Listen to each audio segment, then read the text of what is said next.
Hello guys, welcome back to my YouTube channel glue on physics classes. आज अपन यहाँ पे हैं मॉडर्न फिजिक्स के बारे में चर्चा करने के लिए, और मॉडर्न फिजिक्स में भी स्पेसिफिकली हम बात करने वाले हैं फोटो इलेक्ट्रिक इफेक्ट के बारे में।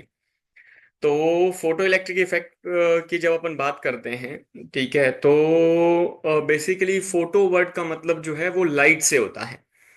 तो क्यों ना अपन सबसे पहले लाइट के बारे में कुछ जो बेसिक सी इंफॉर्मेशन है, कुछ यूं ही मतलब ध्यान रखने लायक जो चीजें हैं उनके बारे में बात कर लेते हैं। आओ देखते हैं क्या है।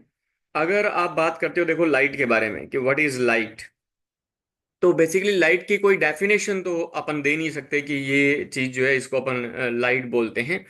लेकिन हाँ, हम ये बोलते हैं लाइट जो है उसके फिनोमिना होते हैं कुछ ना कुछ, उनके बेसिस पे लाइट को डिफाइन जरूर किया गया है। ऐसा नहीं है कि लाइट को डिफाइन नहीं किया गया है, तो लाइट को डिफाइन जरूर किया गया है उस तरीके से। तो हम ये बोलते हैं कि जैसे जो लाइट के फिनोमिना आप लोगों ने ऑब्जर्व किए हैं, ठीक है, उसके बेसिस पे अगर अपन बात करते हैं तो हम ये बोलते हैं बे देखो लाइट एक तरह से, अगर मैं सिंपल वर्ड्स में कहूँ तो लाइट का मतलब है एनर्जी। ठीक है। तो उन्होंने क्या किया, उन्होंने कहा कि ये जो एनर्जी आती है ये दो टाइप से होती है। एक तो अपन बोलते हैं कॉन्टिन्यूस आती है एनर्जी, और एक आप बोलेंगे डिस्क्रीट एनर्जी अगर आती हो तो क्या होगा। तो अगर हम ये बोलते हैं एनर्जी का कंटिन्यूस इंसिडेंस अगर होता है, तो एनर्जी अगर कंटिन्यूस आएगी तो उस केस में अपन बोलते हैं कि लाइट जो है वो बिहेव करती है बेटे जी वेव की फॉर्म में। ठीक है, जो वो वेव की तरह बिहेव करेगी। अब वेव क्या होता है, basically wave is nothing but ये एक डिस्टरबेंस होता है। ठीक है जी, जिसमें एनर्जी क्या होती है, प्रोपेगेट होती है वन प्लेस टू अनदर। जब वेव वाले टॉपिक की बात करेंगे तो इन डिटेल अपन वेव के बारे में भी बात करेंगे।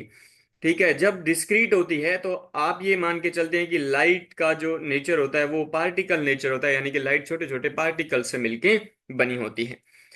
अब what is the difference between the wave nature of the light and the particle nature of the light, यानी कि इसकी कहानी स्टार्ट कहाँ से हुई। देखिए, सबसे पहले अगर अपन बात करते हैं तो हम बात करते हैं न्यूटन कॉर्पस्कुलर थ्योरी के बारे में।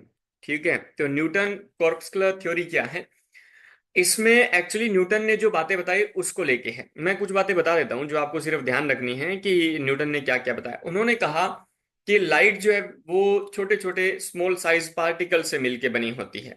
ओके, ठीक है, तो लाइट जो है वो स्मॉल साइज्ड पार्टिकल से मिलके बनती है, तो स्मॉल साइज पार्टिकल से मिलके लाइट बनेगी, दैट इज ओके। उन्होंने कहा लाइट का जो कलर होता है बेटा जी, ठीक है, जैसे विबग्योर है तो विबग्योर में भी अपन अगर कहें तो लाइट का जो कलर होता है basically that is due to, हम ये बोलते हैं लाइट का जो कलर है वो होता है इस ये जो स्मॉल साइज पार्टिकल बताए हैं इनकी वजह से, यानी कि साइज ऑफ द पार्टिकल की वजह से। यानी कि कहने का ये मतलब है कि अलग अलग साइज के पार्टिकल्स जो हैं उनका कलर भी क्या होगा, उस लाइट का कलर भी क्या होगा, अलग अलग। यानी कि उल्टा भी बोल सकते हैं कि अगर लाइट का कलर अलग अलग है तो उस केस में क्या होगा, जो लाइट है जिन पार्टिकल से मिलके बनी है उन पार्टिकल्स का साइज भी क्या होगा, अलग अलग होगा। जैसे विबग्योर की अगर बात करते हो तो वॉयलेट कलर के लिए कुछ और साइज के पार्टिकल्स होंगे, और रेड कलर के लिए कुछ और साइज के पार्टिकल्स होंगे, दैट इज ओके। तो स्मॉल साइज पार्टिकल से मिलके बनती है लाइट का जो कलर होता है वो साइज की वजह से होता है पार्टिकल्स के। नेक्स्ट इन्होंने क्या किया, इन्होंने उस टाइम तक एक्चुअली जब ये थ्योरी आई थी तो उस टाइम तक लाइट के जो फिनोमिना पता that was the reflection and refraction पता थे। ठीक है, अब रिफ्लेक्शन का मतलब होता है सेम मीडियम में बाउंस बैक करना, और रिफ्रैक्शन का मतलब होता है एक मीडियम से दूसरे मीडियम में एंटर करना। तो लाइट रिफ्लेक्शन का मतलब तो बड़ा सिंपल सा है, तो एक मीडियम में उसी सेम मीडियम में क्या करेगी, बाउंस बैक करेगी। रिफ्रैक्शन में क्या अपन बोलते हैं कि एक मीडियम से दूसरे मीडियम में जब वो एंटर करेगी तो either towards the normal band होती है और away from the normal band होती है, दैट्स व्हाट वी लर्न। ठीक है, कि या हमें पता है या फिर अपन आप जानते होंगे इस चीज के बारे में। ठीक है, टेंथ क्लास में ये चीज होती है। अच्छा, अगर मैं बात करता हूं कि how did Newton explain that reflection वाला पार्ट एंड द रिफ्रैक्शन वाला पार्ट। अब रिफ्लेक्शन वाले पार्ट को अगर एक्सप्लेन करना है तो एक्चुअली उन्होंने क्या किया, उन्होंने कहा कि देखिए जो सरफेस है, ठीक है, उसमें क्या होंगे, पार्टिकल्स होंगे। जब लाइट का क्या होता है, इंसिडेंस होता है सरफेस पे, दैट इज ओके। तो लाइट के जो पार्टिकल है और जो सरफेस के पार्टिकल है इनके बीच क्या होता है, इनके बीच रिपल्सिव फोर्सेस एक्ट करते हैं। ठीक है, अगर इनके बीच रिपल्सिव फोर्सेस एक्ट करेंगे तो उसकी वजह से लाइट जो है वो क्या करती है, सेम मीडियम में बाउंस बैक कर जाती है। दैट इज ओके, ये बड़ा सिंपल सा कंसेप्ट है। जैसा कि अगर मैं एक बॉल को अगर किसी वॉल के साथ हिट करता हूं, यानी कि किसी दीवार पे अगर मैं बॉल फेंकूं, तो बॉल क्या करेगी, बाउंस बैक करके आएगी। ठीक है, तो वो रिपल्सिव फोर्सेज की वजह से, दैट इज वेरी सिंपल, वो इम्पल्सिव फोर्सेज है वहां पे, वो सीधी सी चीज है लॉजिकली, दैट इज ओके। यानी कि रिफ्लेक्शन वॉज एक्सप्लेन्ड या reflection can be explained. But meanwhile refraction का क्या, क्योंकि कोई भी जो सरफेस होती है वो 100% रिफ्लेक्टिव सरफेस नहीं होती। लाइट का कुछ पार्ट ट्रांसमिट होता है, एब्जॉर्ब भी होता है और रिफ्लेक्ट भी होता है।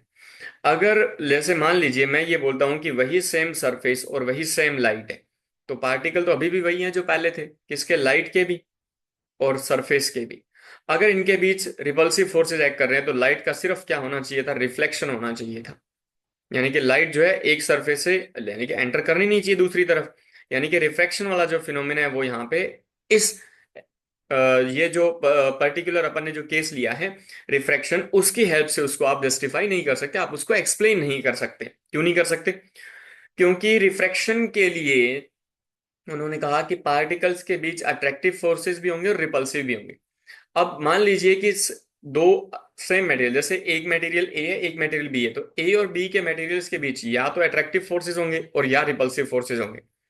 अट्रैक्टिव एंड रिपल्सिव दोनों एक साथ होना पॉसिबल नहीं है, तो इसकी वजह से यहाँ रिफ्रैक्शन को भी एक्सप्लेन नहीं किया जा सकता था प्रॉपर।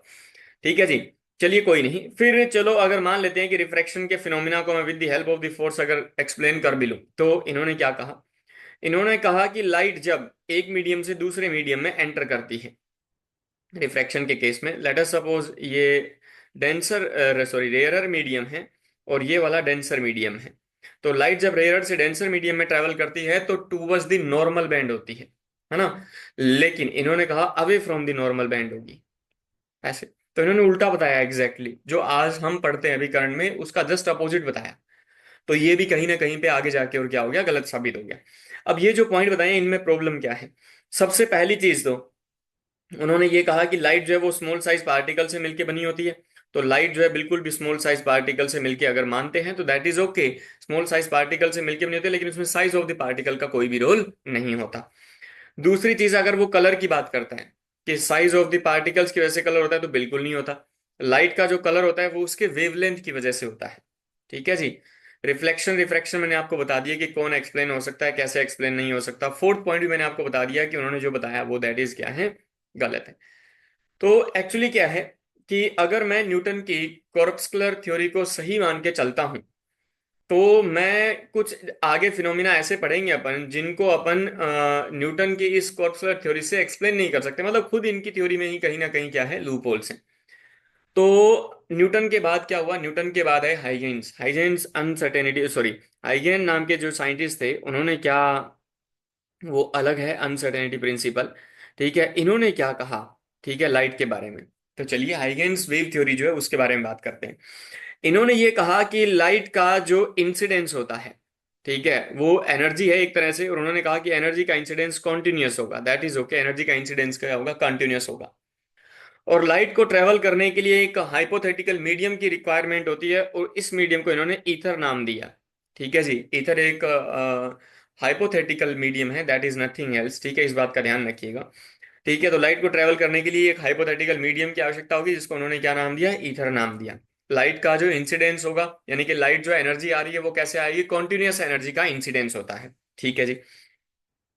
अब अगर मैं लाइट का वेव नेचर मान के चलता हूं, तो मैं रिफ्लेक्शन और रिफ्रैक्शन दोनों के फिनोमिनों को, दोनों दोनों जो फिनोमिना है इनको आराम से जस्टिफाई किया जा सकता है, that is not an issue. But the problem raised when, जब हम बात करते हैं किसके बारे में, फोटो इलेक्ट्रिक इफेक्ट या क्रॉम्पटन इफेक्ट, इन चीजों के बारे में। तो ये क्रॉम्पटन इफेक्ट अपने सिलेबस में नहीं है, ठीक है। तो इन चीजों को आप हाइगेन्स वेव थ्योरी को सही मान के और बिल्कुल भी जस्टिफाई यानी कि बिल्कुल भी एक्सप्लेन नहीं कर सकते। तो फिर क्या हुआ, फिर जब ऐसे लगा भी न्यूटन की थ्योरी आई, उन्होंने कहा पार्टिकल है। हाइगेन्स वेव थ्योरी उन्होंने कहा कि वेव है। ठीक है, एक बोल रहा है डिस्क्रीट है, एक बोल रहा है कंटिन्यूस है। ठीक है, रिफ्लेक्शन और रिफ्रैक्शन ऐसे थे जो कंटिन्यूस और डिसकंटिन्यूस यानी कि डिस्क्रीट, यानी कि वेव थ्योरी और पार्टिकल नेचर दोनों को अगर मान के चले तो भी एक्सप्लेन हो सकते हैं। लेकिन कुछ ऐसे फिनोमिना थे जो पर्टिकुलर या तो वेव थ्योरी के बेसिस पे एक्सप्लेन किए जा सकते हैं, और या फिर उनको आप क्या कर सकते हो, पार्टिकल थ्योरी के बेसिस पे एक्सप्लेन कर सकते हो। ठीक है जी। हाइगन के बाद क्या हुआ, लाइट के बारे में भी, लाइट के बारे में कंटिन्यूसली केमिस्ट्री चलती रही, अलग अलग थ्योरीज आती रही, और भी बहुत सारी हैं। ठीक है। तो अलग अलग थ्योरी चलती रही, और ये बताया गया कि ठीक है जी, लाइट की पार्टिकल की तरह बिहेव कर सकती है, या वेव की तरह भी बिहेव कर सकती है, कॉन्टिन्यूस भी एनर्जी का इंसिडेंस हो सकता है, डिस्क्रीट भी हो सकता है। तो अल्टीमेटली ये रिजल्ट निकला कि लाइट जो है उसका ड्यूल नेचर होता है। ठीक है, लाइट हैज ड्यूल नेचर, यानी कि वो पार्टिकल की तरह भी बिहेव करेगी और वो वेव की तरह भी बिहेव करेगी। ठीक है, दोनों की तरह बिहेव कर सकती है वो। तो अब देखिए, अगर मैं लाइट का पार्टिकल नेचर और वेव नेचर अगर मान के चलो, जैसे रिफ्लेक्शन और रिफ्रैक्शन के फिनोमिना है, तो आप इनको लाइट का पार्टिकल नेचर और वेव नेचर दोनों मान के एक्सप्लेन कर सकते हो, कोई प्रॉब्लम नहीं है, दोनों में होता है ये। फिर अगर अपन बात करते हैं पर्टिकुलर, जैसे मान लीजिए मैंने कहा इंटरफेरेंस की। ठीक है, जो यंग्स डबल स्लिट एक्सपेरिमेंट है उसमें, जिसमें इंटरफेरेंस पैटर्न ऑब्टेन होता है एनुअल। तो इंटरफेरेंस की अगर आप बात करते हैं, वाईडीएससी की बात करते हैं, डिफ्रैक्शन की अगर आप बात करते हैं, तो ये फिनोमिना लाइट के वेव नेचर को सही मान करके और एक्सप्लेन किए जा सकते हैं। वहीं फोटो इलेक्ट्रिक इफेक्ट है, क्रॉम्पटन इफेक्ट है, तो ये वाली जो चीजें हैं ये लाइट का पार्टिकल नेचर मान के और जस्टिफाई की जाती है। तो लाइट का वेव या पार्टिकल होना इस चीज पे डिपेंड करता है कि आपका एक्सपेरिमेंटल सेटअप क्या है। आपके एक्सपेरिमेंटल सेटअप के बेसिस पे लाइट क्या करती है, बिहेव करती है। ठीक है। तो लाइट का जो बिहेवियर है वो पार्टिकल की तरह भी है, पार्टिकल नेचर भी है, और वो वेव नेचर भी है, दोनों ही है। तो हम थोड़ा सा, ये तो बस लाइट के बारे में एक बेसिक सी इंफॉर्मेशन थी।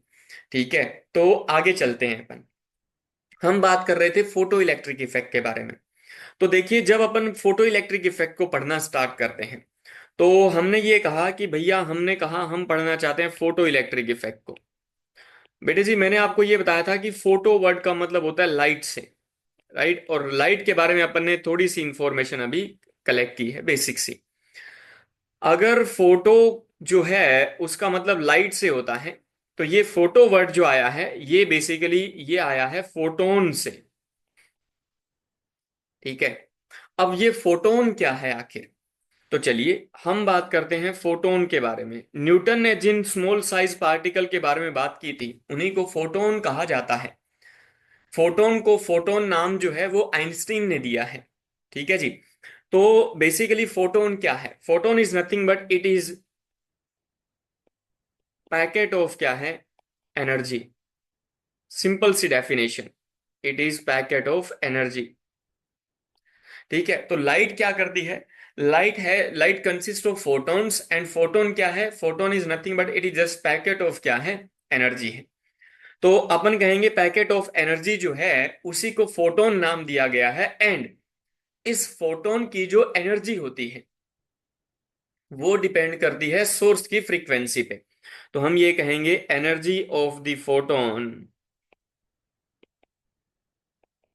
डिपेंड्स ऑन,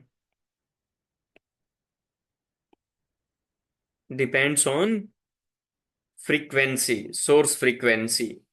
चलिए, तो सोर्स फ्रीक्वेंसी पे डिपेंड करती है। तो अगर एनर्जी को मैं ई बोलता हूं, कि एनर्जी ऑफ द फोटोन को अगर आप ई कहें, और सोर्स की फ्रीक्वेंसी को अगर आप न्यू कहें, तो ई और न्यू दोनों एक दूसरे के डायरेक्टली प्रोपोर्शनल होंगे। जैसे ही आप यहां से प्रोपोर्शनलिटी हटाते हैं, तो यहां पे कांस्टेंट इंट्रोड्यूस करेंगे, तो वो बन जाएगा E is equals to H nu. Where ये जो H होता है इसको कहा जाता है कि ये H है यहाँ पे प्लांक्स कांस्टेंट। ये अपनी फिजिक्स का सबसे छोटा कांस्टेंट है। प्लांक कांस्टेंट की जो वैल्यू होती है that is 6.62 into 10⁻⁻34 joule into second. Just be careful, ये वैल्यू भी ऑलरेडी वो पूछ चुका है प्रीवियस एग्जाम्स में। अब सिंस वी नो दैट कि जो स्पीड होती है दैट इज गिवन है, स्पीड इज इक्वल्स टू होता है, अगर आपको याद हो स्पीड का फॉर्मूला, स्पीड होता है डिस्टेंस अपॉन क्या लिखते हैं, टाइम लिखते हैं बेसिकली। ठीक है। और 1 अपॉन टाइम होता है फ्रीक्वेंसी। तो स्पीड होता है बेसिकली फ्रीक्वेंसी इंटू डिस्टेंस, तो फ्रीक्वेंसी इंटू यहां मैं लिखूंगा वेवलेंथ। तो स्पीड ऑफ लाइट जो है, क्योंकि ये लाइट है तो स्पीड ऑफ लाइट को सी लिखा, फ्रीक्वेंसी को न्यू, और इसको लिखा लैम्डा। तो यहां से nu is equals to, you can write that will be c by lambda. यानी कि फ्रीक्वेंसी का एक और फॉर्मूला आ गया मेरे पास, दैट इज क्या है, सी बाई लैम्डा है। अब ये फॉर्मूला अगर आप एनर्जी ऑफ द फोटोन में रिप्लेस करते हैं, henceforth energy of the photon is equals to that is H nu, nu की जगह सी बाई लैम्डा, तो एच सी बाई लैम्डा। बेटे जी यहाँ पे एच और सी दोनों कांस्टेंट है। सी यहाँ पे स्पीड ऑफ लाइट, आप जानते हैं स्पीड ऑफ लाइट की वैल्यू जो होती है दैट इज 3 × 10⁻⁸ मीटर पर सेकेंड। एच और सी दोनों कांस्टेंट, अगर आप न्यूमेरिकल वैल्यू रख के और आप इसको अगर सोल्व करते हैं तो इसको थोड़ा सा आसान बनाने के लिए हमने एक और नया फॉर्मूला बना रखा है, 12400 divided by lambda. This lambda must be in angstrom, then you will get the energy in the electron volt. And if अगर आपका लैम्डा नैनोमीटर में हो तो आप ये लिख सकते हैं 1240 divided by lambda, this lambda must be nanometre, then energy will be again in the electron volt. तो ये फॉर्मूला है एनर्जी ऑफ द फोटोन का। ठीक है, तो रट लेना इसको, प्रॉपर याद होना चाहिए ये, ठीक है, आगे काम आएगा आने वाले टाइम में अपने को। तो ये हो गया एनर्जी ऑफ द फोटोन। अब जिस फोटोन की हम बात कर रहे हैं, ठीक है, जिसको अपन पैकेट ऑफ क्या बोल रहे हैं, एनर्जी बोल रहे हैं, हमें इसकी कुछ प्रॉपर्टीज पता होनी चाहिए कि फोटोन की प्रॉपर्टीज क्या है। ठीक है, कुछ फंडामेंटल प्रॉपर्टीज। तो एनर्जी के बारे में अपन ने बात की है, तो सबसे पहला इसका जो फोटोन का गोल्डन की पॉइंट मैं लेके चल रहा हूं वो है फोटोन के बारे में एनर्जी की information. Next second let us talk about linear momentum. बेटे जी लीनियर मोमेंटम जो है, आप जानते हैं लीनियर मोमेंटम की डेफिनेशन क्या होती है। लीनियर मोमेंटम होता है the amount of translatory motion possessed by any mass any object. ठीक है, उसका फॉर्मूला होता है मास इनटू वेलोसिटी। तो एक काम करते हैं, हम भी लीनियर मोमेंटम का फॉर्मूला लिखते हैं। तो since we know that linear momentum का फॉर्मूला होता है मास, तो मान लेते हैं मास फोटोन का m है इनटू स्पीड, और इसकी स्पीड कितनी है, स्पीड ऑफ लाइट से ट्रेवल करता है, इसको लिख दिया c। But the problem is mass of the photon जो है वो बहुत कम होता है, तो हम इसका फॉर्मूला मास के टर्म्स में नहीं लिखते हैं। तो फिर किस टर्म में चलते हैं। देखिए आइंस्टाइन का एनर्जी मास इक्विवेलेंस रिलेशनशिप क्या है। तो from energy mass relation, equivalence relation है। ठीक है, तो energy mass relation that is E is equals to m into c square. What I am gonna do is कि मैं क्या करता हूं, दोनों को डिवाइड कर लेता हूं। P is equals to MC और E is equals to MC square, ये फर्स्ट इक्वेशन है। लेट अस सपोज ये सेकंड इक्वेशन। तो दोनों को अगर डिवाइड करते हैं तो ये बन जाएगा P divided by E that is in the left hand side, and it is MC divided by MC square. तो ये C बचा है नीचे। तो यहां से अगर हम P का फॉर्मूला लिखें लीनियर मोमेंटम, तो P इज इक्वल्स टू बन जाएगा बच्चे E बाई C, है ना। अपन एक काम करते हैं, लीनियर मोमेंटम के जो फॉर्मूले हैं वो लिख लेते हैं यहीं एक साथ। तो P is equals to E by C। Just be careful, E by C तभी एप्लीकेबल है अगर आप फोटोन की बात कर रहे हैं, ध्यान से थोड़ा सा। ठीक है, तो E बाई सी जो है वो फोटोन के लिए लगेगा। अब E की वैल्यू होती है एच सी बाई लैम्डा। ठीक है, तो E की जगह अगर आप एच सी बाई लैम्डा लिख देते हैं तो C से C will get cancelled out, and P is equals to क्या आ गया, H by lambda. H by lambda आप किसी के लिए भी लगा सकते हैं, दैट इज आइदर, चाहे फोटोन है या और कोई मास पार्टिकल, उससे कोई फर्क नहीं पड़ता। ठीक है, मैटर वेव्स में अपन P is equals to H by lambda पढ़ते हैं। मैटर वेव्स का एक वीडियो मैं पहले से डाल चुका हूं, ठीक है, आप वहां देख सकते हैं P is equals to H by lambda के बारे में इंफॉर्मेशन। ठीक है, तो P is equals to H by lambda किसी के लिए भी लग सकता है। तो E बाई C जो है ये भी पता होना चाहिए, एप्लीकेबल ओनली फॉर फोटोन। ठीक है, और H by lambda applicable for all. ठीक है जी, चलिए आगे चलते हैं, नेक्स्ट इसमें देखते हैं। तो लीनियर मोमेंटम के फॉर्मूले हमें पता चल गया कि लीनियर मोमेंटम के क्या फॉर्मूलाज हैं। नेक्स्ट देखते हैं तीसरा पार्ट। हमने बात की मास के बारे में, late us talk about the mass of the photon. इस मास को सिर्फ मास लिखने की बजाय आप ये लिखना ज्यादा प्रीफर कीजिए, इफेक्टिव मास।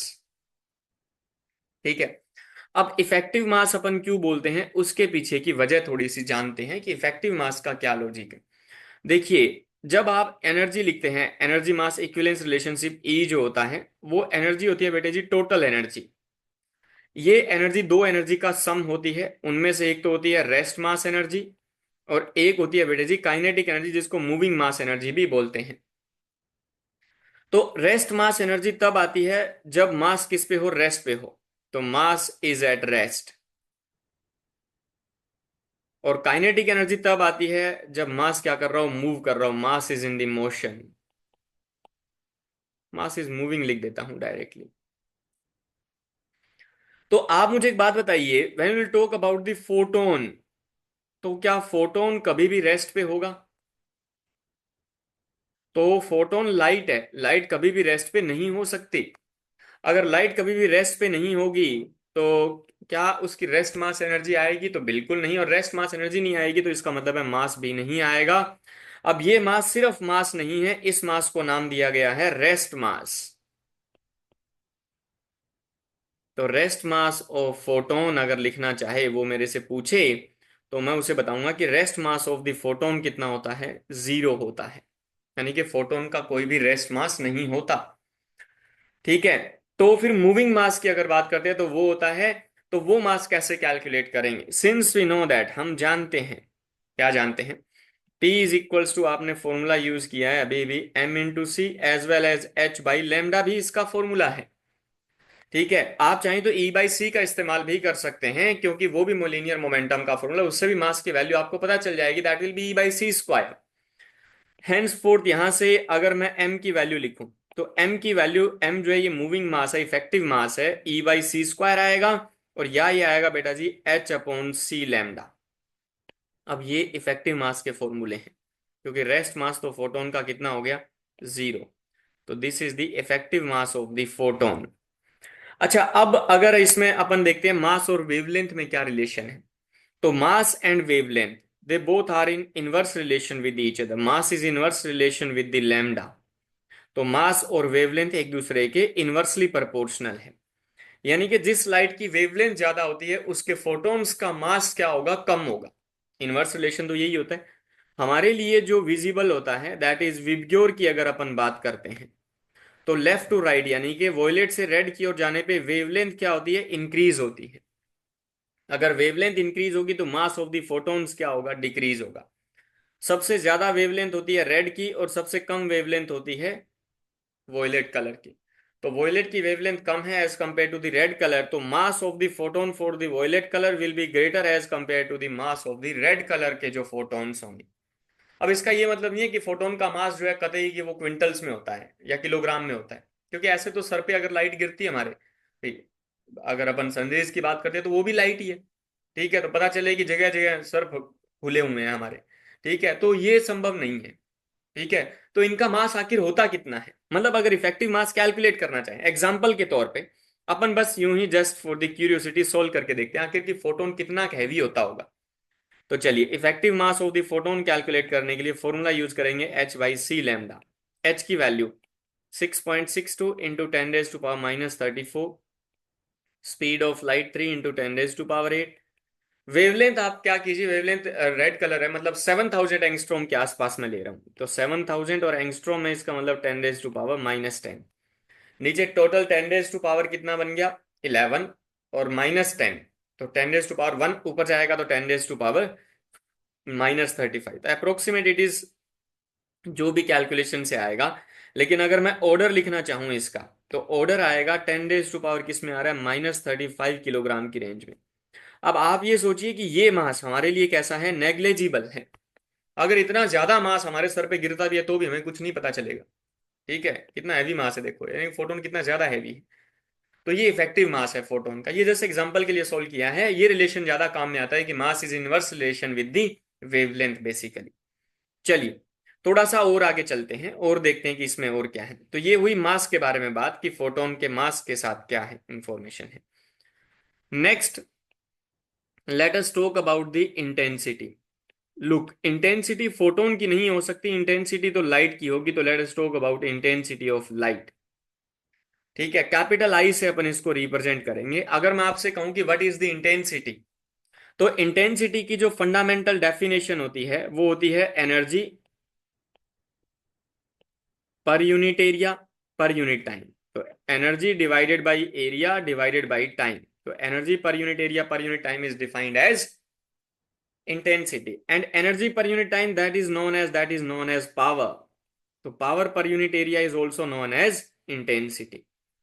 तो अगर मैं इंटेंसिटी लिखूं लाइट की, तो लाइट की intensity I is equals to energy of the light लिखना है तो मैं इसको टोटल एनर्जी लिख देता हूं। पता चले बाद में कंफ्यूज हो गए हम, एरिया को ए लिख दिया और टाइम को क्या लिख दिया? टी। पावर को मैं पी, कैपिटल पी, और एरिया को ए से रिप्रेजेंट कर ही रहे हैं। अब देखिए, अब हम ये जानते हैं, since we know that energy of each photon क्या होगी, तो एनर्जी ऑफ ईच फोटोन अगर आप लिखते हैं तो हर एक फोटोन की जो एनर्जी होगी उसको, लेट अस सपोज मैंने ई लिखा और ई को मैंने बोल दिया कि तुम एच न्यू हो, न्यू को सी बाई लैम्डा लिख सकते हैं अपन। Let there are N photons, capital N, let there are N photons in T time, छोटा टी।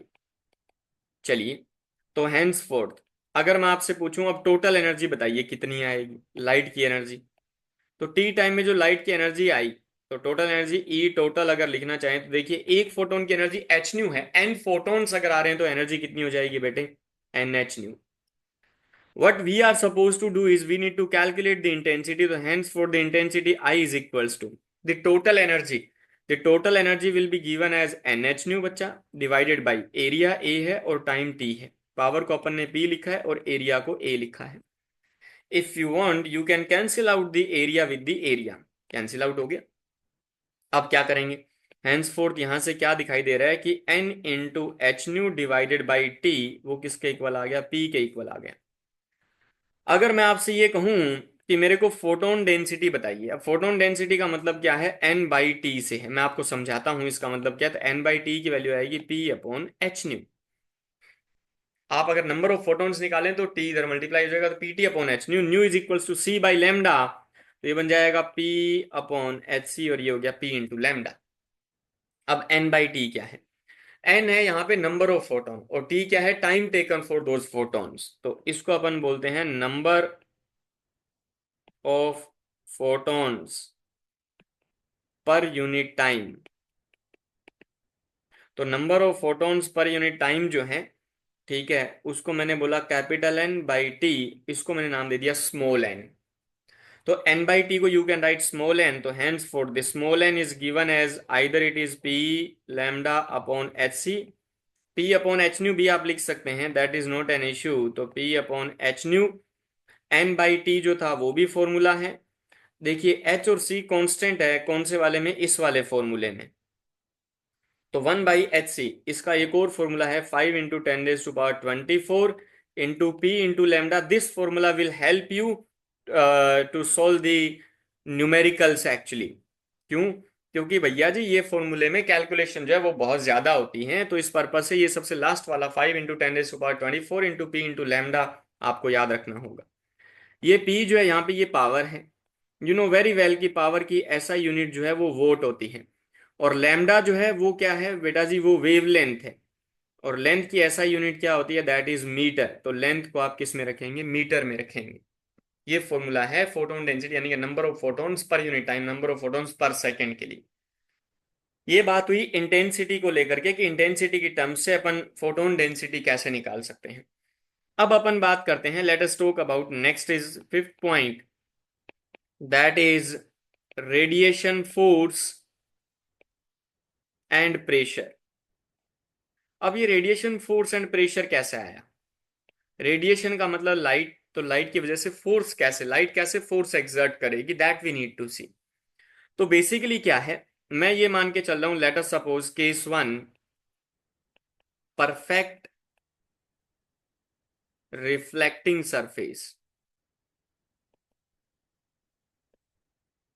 अच्छा एक बात बताओ, अगर परफेक्ट रिफ्लेक्टिंग सरफेस है, ठीक है, स्पेलिंग्स पे मत जाइएगा, वो आप देख लीजिएगा, ठीक है, I am not here to teach you English.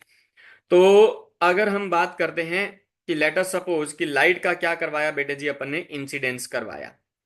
Perfect reflecting surface का मतलब है जो सरफेस है वो कुछ भी एब्जॉर्ब नहीं करेगी, राइट। तो अपन ने क्या किया, अपन ने एक सरफेस ले ली सबसे पहले, तो अपन ने कहा कि एक सरफेस उठाते हैं, तो ये एक सरफेस ली, उसने कहा यहां लाइट का क्या कीजिए, इंसिडेंस करवाइए।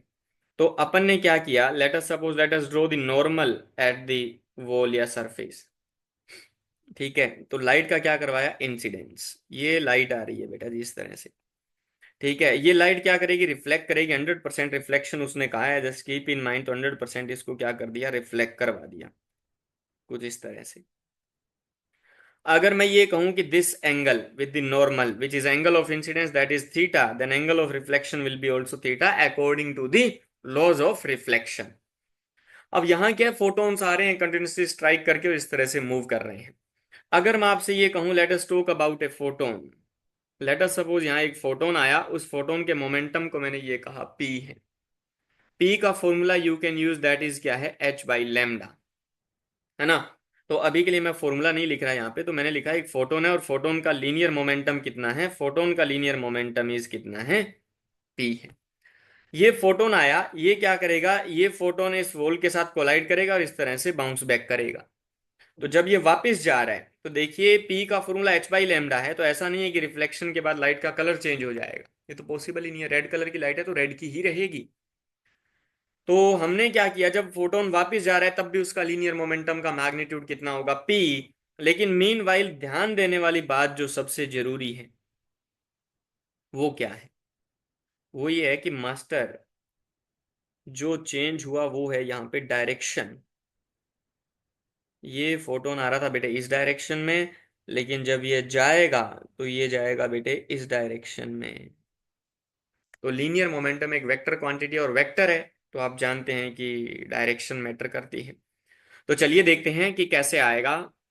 तो इस तरह से अपन लीनियर मोमेंटम में अगर चेंज पता चल जाए तो फिर क्वेश्चन सीधा हो जाएगा, हमारा फोर्स निकाल सकते हैं, क्योंकि rate of change of linear momentum is known as force. तो ये एंगल थीटा है तो ये वाला एंगल भी थीटा। तो पी का this component, that along component will be P cos theta and perpendicular component will be P sin theta. Similarly जब वापस जा रहा होगा तब अगर लीनियर मोमेंटम देखें आप, तो वो एंगल थीटा है तो ये एंगल भी थीटा। तो पी का इधर वाला component will be P cos theta और इधर वाला component will be P sin theta. क्या पी sin थीटा जो वर्टिकल डाउनवर्ड डायरेक्शन में, उसका मैग्नीट्यूड भी चेंज नहीं हुई, डायरेक्शन भी चेंज नहीं हुई। तो that is not any how responsible for change in the linear momentum. लेकिन देखिए पी cos थीटा पहले प्लस डायरेक्शन में था, अब किस में, माइनस डायरेक्शन में। तो अब अगर मैं कहूं कि change in linear momentum, change in linear momentum for each photon, मैं मैग्नीट्यूड लिख रहा हूं, तो delta P is equals to final minus initial, mod लगा देता हूँ। फाइनल को मैंने मान लीजिए माइनस पी cos थीटा लिखा, माइनस इनिशियल को लिखेंगे पी cos थीटा प्लस का minus P cos theta minus P cos theta minus two P cos theta. मुझे मतलब है मैग्नीट्यूड से, तो डेल्टा पी कितना आ रहा है, दैट इज आ रहा है टू पी cos थीटा। ये एक फोटोन के लिए है। There are N photons and which is taking T time, right, अभी अपन ने ऊपर कंसिडर किया था, for capital N photons in T time. चलिए, तो delta P total change in linear momentum, इसको डेल्टा पी लिख दिया, विच इज टोटल को कैपिटल टी लिख दिया। ये मल्टीप्लाई हो जाएगा एन से, तो the formula will be two N P cos theta. अब क्या करेंगे, ये जो टोटल चेंज आया है लीनियर मोमेंटम में, उसकी हेल्प से let us calculate the force. तो let us talk about the radiation force. बच्चे radiation force F is equals to क्या लिखेंगे, delta P divided by delta T. तो डेल्टा पी की वैल्यू है two N P cos theta, और T तो T है बेटे जी, तो टी को टाइम टी लिख दिया।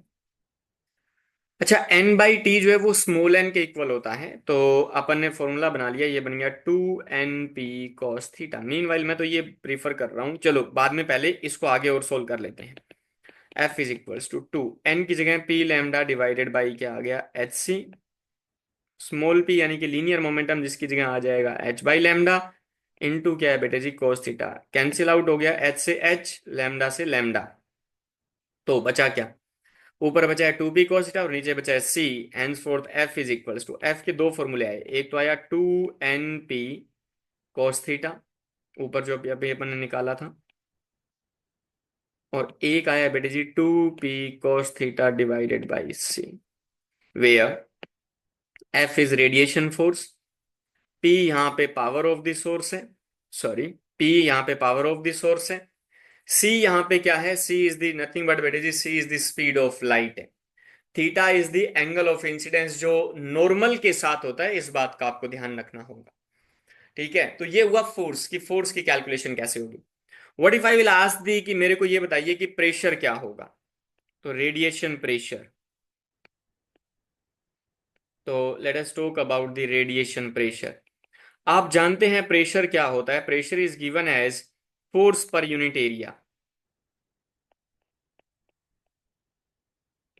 तो बेटे जी, जो आपने रेडिएशन फोर्स निकाला है उसको डिवाइड कर दीजिए एरिया ऑफ क्रॉस सेक्शन से। तो चलिए बच्चे डिवाइड करते हैं। Henceforth F is equals to, एक तो हो जाएगा 2 NP cos theta divided by A, area of cross section है, दैट इज इक्वल्स टू, एक है 2P cos theta divided by C, और यहां किससे डिवाइड होगा? मैं इस फॉर्मूले में लिख रहा हूं, देखिए ऊपर, ये ए से। P by A, power per unit area is defined as intensity, तो henceforth I can write 2I cos theta divided by C. ये फॉर्मूला आ रहा है किसका? प्रेशर का। आगे अपन ने फोर्स लिख दिया है, इसकी जगह एरिया से लिखा तो ठीक था, force per unit area which is pressure. ठीक है, तो प्रेशर को मैं यहाँ पे P डैश लिख देता हूँ। तो P डैश यहाँ पे प्रेशर को रिप्रेजेंट कर रहा है और P यहाँ पे पावर को रिप्रेजेंट कर रहा है। तो थोड़ा सा ध्यान रखेंगे, ठीक है जी। तो फोर्स का फॉर्मूला आ रहा है 2P cos theta by C, और प्रेशर का फॉर्मूला आ रहा है 2I cos theta by C. I intensity है, कैपिटल P पावर है, थीटा एंगल ऑफ इंसिडेंस है which is with the normal, C यहाँ पे स्पीड ऑफ लाइट होगी, दैट इज नथिंग एल्स। तो ये केस वन है जिसमें अपन बोल रहे हैं परफेक्टली रिफ्लेक्टिंग सरफेस है। अगर आप बात करते हैं केस टू की, हम बोलेंगे केस टू इज वो केस जिसमें आप ये बोलें परफेक्टली एब्जॉर्बिंग है। तो परफेक्टली एब्जॉर्बिंग सरफेस, अगर परफेक्ट एब्जॉर्बिंग सरफेस है तो क्या होगा? एक काम करते हैं, let us take out the diagram, ठीक है, उसको बाहर निकालते हैं। ये इधर से कॉपी पेस्ट एज यूजुअल, जो मास्टर पहले भी करता आ रहा है, ठीक है, ताकि हमें दोबारा बनाना नहीं पड़े। तो देखिए, उसने कहा 100% क्या है? एब्जॉर्प्शन है। इसका मतलब ये पार्ट गायब हो जाएगा शायद कंप्लीटली, राइट? आपको पता चल जाएगा अभी। तो ये पार्ट कंप्लीटली गायब हो गया, देर इज नो रिफ्लेक्शन। तो बेटे जी, चेंज इन लीनियर मोमेंटम लिखूं क्या? फाइनल तो कितना है? जीरो। इनिशियल कितना है? पी। अब पी की कुछ भी डायरेक्शन हो कोई फर्क नहीं पड़ता, क्योंकि मैग्नीट्यूड तो पी है इनिशियल वाले का। ठीक है, तो किसी भी एंगल पे इंसिडेंस हो रहा हो कोई फर्क नहीं पड़ता इस चीज से। तो you just need to keep in mind कि परफेक्टली एब्जॉर्बिंग सरफेस है तो क्या क्या चेंजेस आएंगे। देखिए, तो फोर्स की जब आप बात करेंगे, let us write down the formula for the force. तो force F is equals to, क्या क्या गायब हो जाएगा? आप अगर इस फॉर्मूले को थोड़ा सा रिट्रेस करते हैं, उल्टा चलते हैं, तो यहाँ 2 आ रहा है और कोस थीटा भी आ रहा है। तो 2 और कोस थीटा दोनों ही आएगा, क्योंकि फाइनल जीरो लिखूंगा, इनिशियल पी, तो यहाँ सिर्फ पी आएगा। तो 2 और कोस थीटा गायब कर दीजिए पूरे फॉर्मूलों में से। तो अगर 2 और कोस थीटा गायब करते हैं तो रेडिएशन फोर्स का फॉर्मूला 2 और कोस थीटा गायब करने के बाद क्या बनेगा? तो ये बन जाएगा N इंटू पी बन जाएगा, या फिर यहाँ ऊपर से 2 और गायब करें तो ये बन जाएगा P बाई सी। ये तो गया रेडिएशन फोर्स। अगर वो बात करता है कि रेडिएशन प्रेशर बताइए क्या होगा, तो चलिए प्रेशर का फॉर्मूला। तो प्रेशर इज इक्वल्स टू, या तो आप NP बाई ए लिखेंगे या P बाई ए को आई लिखेंगे, तो क्या बन जाएगा? I बाई सी बन जाएगा। ये रेडिएशन प्रेशर हो गया, ये रेडिएशन प्रेशर का फॉर्मूला है आपके लिए। ठीक है, तो ये वाली कहानी है इसके साथ। बाकी अगर पार्शियल कुछ हो तो वो आपको एट दैट इंस्टेंट आपको सोल्व करके खुद चेक करना होगा कि कैसे आपको उसको सिंप्लीफाई करना है। ठीक है, चलिए जी। तो आइए आगे देखते हैं कि और आगे इसके साथ क्या कंसेप्ट है। ठीक है, तो अभी अपन ने जो पढ़ा दैट वाज द फोटोन की जो बेसिक प्रॉपर्टीज होती हैं, ठीक है, उसके बारे में अपन ने जाना है। तो नेक्स्ट अपन देखते हैं what is photo electric effect basically, यानी कि फोटो इलेक्ट्रिक इफेक्ट है क्या। तो हम पहले फोटो इलेक्ट्रिक इफेक्ट की डेफिनेशन जान लेते हैं कि फोटो इलेक्ट्रिक इफेक्ट की डेफिनेशन क्या होगी, उसके बाद फिर अपन आगे प्रोसीड करेंगे। तो बेसिकली होता ये है कि जब एक मेटालिक सरफेस पर, ठीक है, एक सफिशिएंट एनर्जी की लाइट का इंसिडेंस करवाया जाता है, ठीक है जी, एक मेटालिक सरफेस पर जब सफिशिएंट एनर्जी की लाइट का क्या करवाया जाता है? इंसिडेंस करवाया जाता है, तो अपन ये बोलते हैं कि इस मेटालिक सरफेस से जो इलेक्ट्रॉन्स होते हैं इनका एमिशन होता है। ये जो इलेक्ट्रॉन्स जिनका यहाँ एमिशन हुआ है इनको कहा जाता है, ये फोटो इलेक्ट्रॉन्स हैं। ये लाइट की वजह से निकले हैं, लाइट एनर्जी की वजह से, तो इसलिए इनको कहा जाता है ये कौन है? फोटो इलेक्ट्रॉन्स हैं। ठीक है। तो अपन बोलते हैं ये जो इलेक्ट्रॉन्स होते हैं इनको फोटो इलेक्ट्रॉन बोलेंगे। और अगर मैं एक कंप्लीट सर्किट बना लूं जिसमें ये फोटो इलेक्ट्रॉन जो है वो एज मतलब करंट को फ्लो करवाने का अगर काम करते हो, तो इन फोटो इलेक्ट्रॉन्स की वजह से जो करंट होगा सर्किट में उसको अपन बोलेंगे that is the photo current basically. और ये जो पूरा फिनोमिना है इसको अपन बोलते हैं that is the photo electric effect. तो हमें थोड़ा सा ध्यान रखना होगा, हमने यहाँ कहा सफिशिएंट एनर्जी की लाइट का इंसिडेंस करवाना है। ठीक है, ऐसा क्यों कहा वो भी अपन सही वक्त आने पे समझेंगे। तो एक्सपेरिमेंट हुआ कैसे उस चीज को थोड़ा समझ लेते हैं अपन, ठीक है, ताकि अपने को आइडिया हो जाए। तो फोटो इलेक्ट्रिक इफेक्ट जो है उसकी डिस्कवरी की थी बेसिकली हर्ट्ज ने। तो हर्ट्ज ने क्या एक्सपेरिमेंट किया था वो मैं आपको बताता हूँ। तो उन्होंने क्या किया, उन्होंने एक सर्किट डिजाइन किया। लेट मी टेल यू कि क्या सर्किट था। That is, late us suppose कि अपन ने ये कहा कि एक अपन ने एनोड लिया और एक लिया कैथोड। ठीक है जी। तो इसे बोल दिया तुम कैथोड हो और तुम क्या हो, एनोड हो। इनको क्या किया, एक ट्यूब के अंदर एनक्लोज कर दिया। तो इनको एक ट्यूब के अंदर एनक्लोज कर दिया। ठीक है, क्यों कर रहे हैं उसके पीछे का लॉजिक जो है वो भी अपन समझेंगे। एनोड को बैटरी जो है एक सोर्स लिया उसके हाई एंड पोटेंशियल से, और कैथोड को उसके लो एंड पोटेंशियल से कनेक्ट कर दिया। अब हुआ क्या, वो हर्ट्ज ने ये कहा कि जब आप क्या करते हैं, ये जो कैथोड होता है, ठीक है, इस कैथोड पर जब आप सफिशिएंट एनर्जी की लाइट का क्या करवाते हैं, इंसिडेंस करवाते हैं। तो सफिशिएंट एनर्जी की लाइट का क्या करवाया, इंसिडेंस करवाया अपन ने। तो यहां से इलेक्ट्रॉन्स का एमिशन होता है। ठीक है जी। और ये इलेक्ट्रॉन अट्रैक्ट होंगे किसकी ओर, एनोड की ओर। तो बेसिकली इलेक्ट्रॉन जो है वो कैथोड से ट्रेवल करके कहाँ जा रहे हैं, एनोड की ओर जा रहे हैं। हम जानते हैं कि जो इलेक्ट्रिक करंट होता है वो पॉजिटिव चार्ज जिस डायरेक्शन में फ्लो करता है उसके सेम डायरेक्शन में होता है, और नेगेटिव चार्ज जिस डायरेक्शन में फ्लो करता है उसके अपोजिट डायरेक्शन में। इसका मतलब है इलेक्ट्रिक करंट इस डायरेक्शन में फ्लो करना स्टार्ट कर देगा। ठीक है जी, कैथोड और एनोड के बीच में। और आउटर सर्किट की अगर बात करते हैं तो भी करंट की डायरेक्शन हाई पोटेंशियल एंड से हमेशा क्या होती है, लो पोटेंशियल एंड। तो एज यू कैन सी पूरे सर्किट में जो करंट है उसकी डायरेक्शन कैसी है, यूनिफॉर्म डायरेक्शन है। ठीक है, तो यहां से स्टार्ट हुआ इस तरह से, और इस तरह से करंट वापस जो बैटरी है उसमें एंटर कर गया। तो ये जो करंट आ रही है इसको अपन बोलते हैं कि ये कौन सी करंट है, इसे अपन कहेंगे this is the photo current, जो इन फोटो इलेक्ट्रॉन्स की वजह से होती है। ठीक है जी। ये जो कैथोड है ये मेटल का क्यों लिया गया, इसके पीछे की वजह ये है क्योंकि मेटल जो होती है उसके जो इलेक्ट्रॉन्स होते हैं, सबसे आउटर मोस्ट ऑर्बिट के जो इलेक्ट्रॉन होते हैं वो लूजली बाउंडेड होते हैं। तो उनको एज ए फ्री इलेक्ट्रॉन अपन ट्रीट कर सकते हैं, यानी कि अगर आप उनको हल्की सी भी एनर्जी देते हैं तो वो क्या हो जाते हैं, मेटालिक से, यानी कि उस वाले एटम से फ्री हो जाएंगे वो। तो धीरे धीरे ये जो कैथोड है जिसके पास इलेक्ट्रॉन एफिशिएंसी थी, इलेक्ट्रॉन्स की काउंट थी इसके पास, जैसे जैसे इलेक्ट्रॉन्स का एमिशन करता जाएगा ये धीरे धीरे क्या होता जाएगा, ये इलेक्ट्रॉन्स इसके पास कम होते जाएंगे। चलो। तो हर्ट्ज ने बेसिकली इसकी डिस्कवरी की। ऐसा ही एक्सपेरिमेंट लेनार्ड ने भी किया था। उन्होंने पर्टिकुलर स्पेसिफिक उन्होंने कहा कि जिंक का अगर आप कैथोड लेते हैं तो उस पे अगर आप यूवी रेज का इंसिडेंस करवाते हैं तो उस केस में सेम यही सेम प्रोसेस होता है कि इलेक्ट्रॉन्स का एमिशन होता है। और ये जो इलेक्ट्रॉन्स जिनका आप एमिशन करवा रहे हैं उनको फोटो इलेक्ट्रॉन्स कहेंगे, और इन फोटो इलेक्ट्रॉन्स की वजह से सर्किट में जो करंट आएगा उसको अपन फोटो करंट कहेंगे। ठीक है जी। अब अब सारा का सारा खेल आता है इस फोटो इलेक्ट्रिक इफेक्ट को समझने का, आखिर इसके पीछे की कहानी क्या है। ठीक है, क्या हुआ होगा यहाँ पे। तो let us move on to the सबसे जरूरी पार्ट इस चीज का, that is the explanation of photoelectric effect. चलिए आइए देखते हैं क्या क्या यहाँ फैक्टर्स हैं जिनको हमें समझने की जरूरत होगी।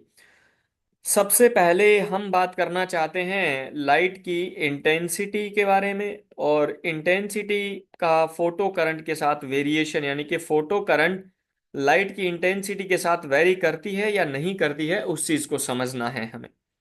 तो आइए देखते हैं क्या कहानी है। तो हुआ यूं कि लेट अस सपोज हमने ये कहा कि किसी I energy, sorry, I intensity, capital I intensity की लाइट का क्या करवाया अपन ने बेटा जी, इंसिडेंस करवाया मेटालिक सरफेस पे।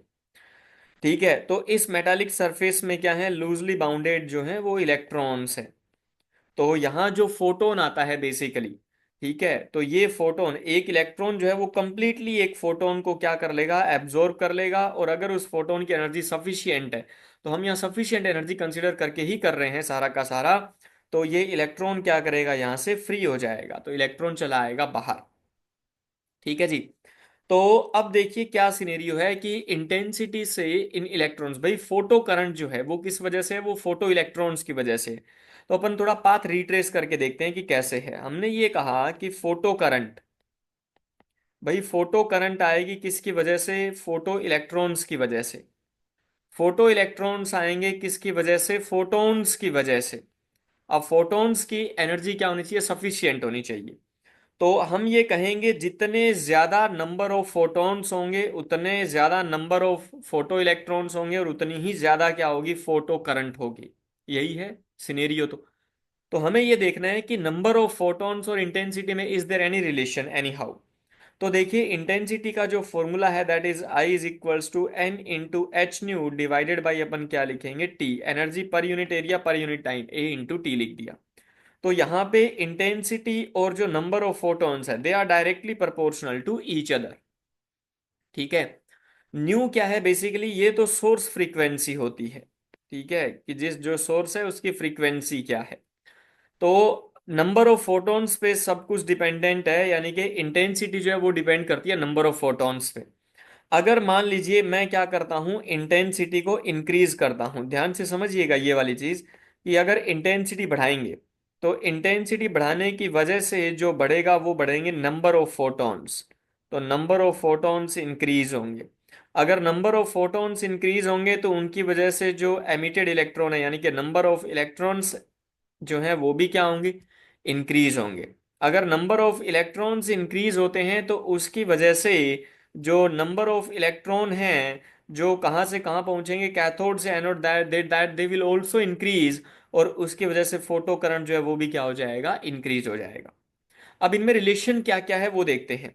तो देखिए intensity and the number of photon per unit time जो होता है they are directly proportional to each other.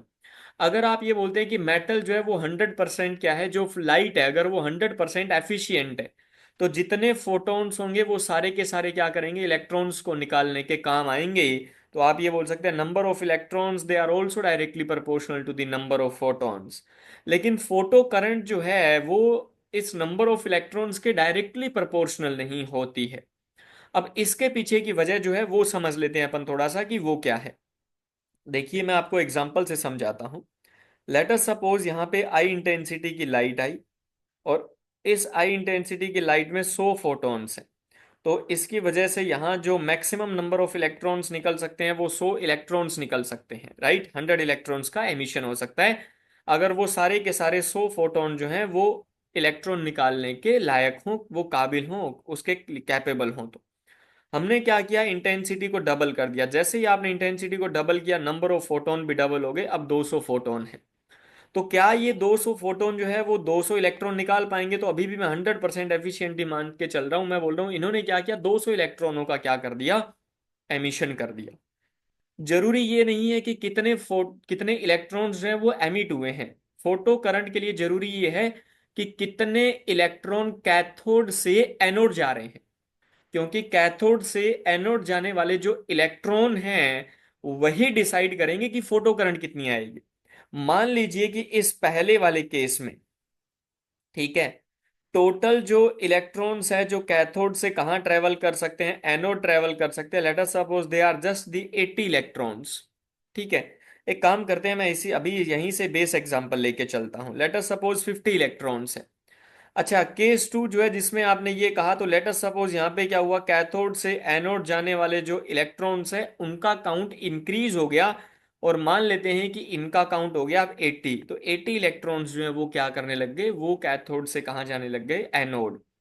तो एज यू कैन सी, यहाँ जो करंट आएगा केस वन में वो 50 इलेक्ट्रॉन्स की वजह से, और यहाँ 80 की वजह से। मैं ये नहीं बोल रहा कि डबल नहीं होगा, एग्जैक्टली हो भी सकता है, लेकिन हमेशा हो ऐसा जरूरी नहीं है। तो अपन यूनिवर्सली चलते हैं हमेशा। ठीक है, तो यहाँ 50 इलेक्ट्रॉन ही let us suppose cathode to anode जा पा रहे हैं, यहाँ सिर्फ 80 इलेक्ट्रॉन ही जा पा रहे हैं। अब इतने कम क्यों जा पा रहे हैं, इसके पीछे की वजह क्या है, चलिए वो और समझ लेते हैं अब लगे हाथ। तो हुआ यूं कि कैथोड से एनोड जाना है इलेक्ट्रॉन्स को ट्रैवल करके। मान लीजिए कि बेटा जी ये शहर ए है कैथोड और ये शहर बी है कोई। तो ए से बी शहर जाने के लिए अगर आप कार का यूज करते हैं तो कार कंज्यूम करेगी फ्यूल।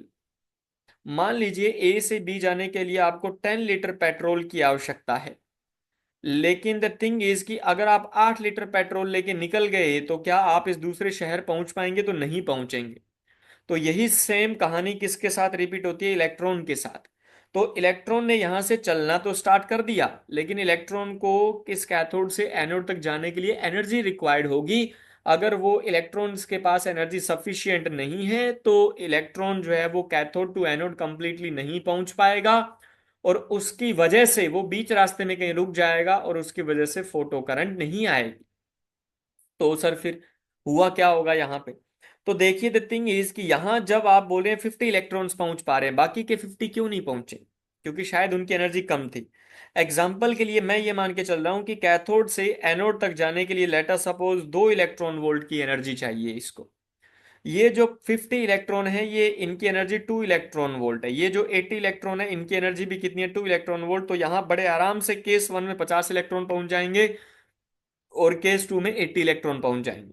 तो बाकी के बचे हुए 50 इलेक्ट्रॉनों की एनर्जी क्या इनसे कम है, तो यस इनसे कम है। क्यों, क्योंकि जैसे जैसे आप यहां से इलेक्ट्रॉन्स बाहर निकालते जाएंगे, तो इलेक्ट्रॉन जैसे ही बाहर निकला तो बीच में हो गई वैकेंसी, तो वहां पे पार्शियल पॉजिटिव चार्ज डेवलप होने लग जाएगा। धीरे धीरे जैसे जैसे आप इलेक्ट्रॉन्स निकालते जाएंगे पॉजिटिव चार्ज डेवलप होता जाएगा। ये पॉजिटिव चार्ज इलेक्ट्रॉन्स जो बचे हुए होंगे मेटल में उनको क्या करेगा, और अट्रैक्ट करेगा।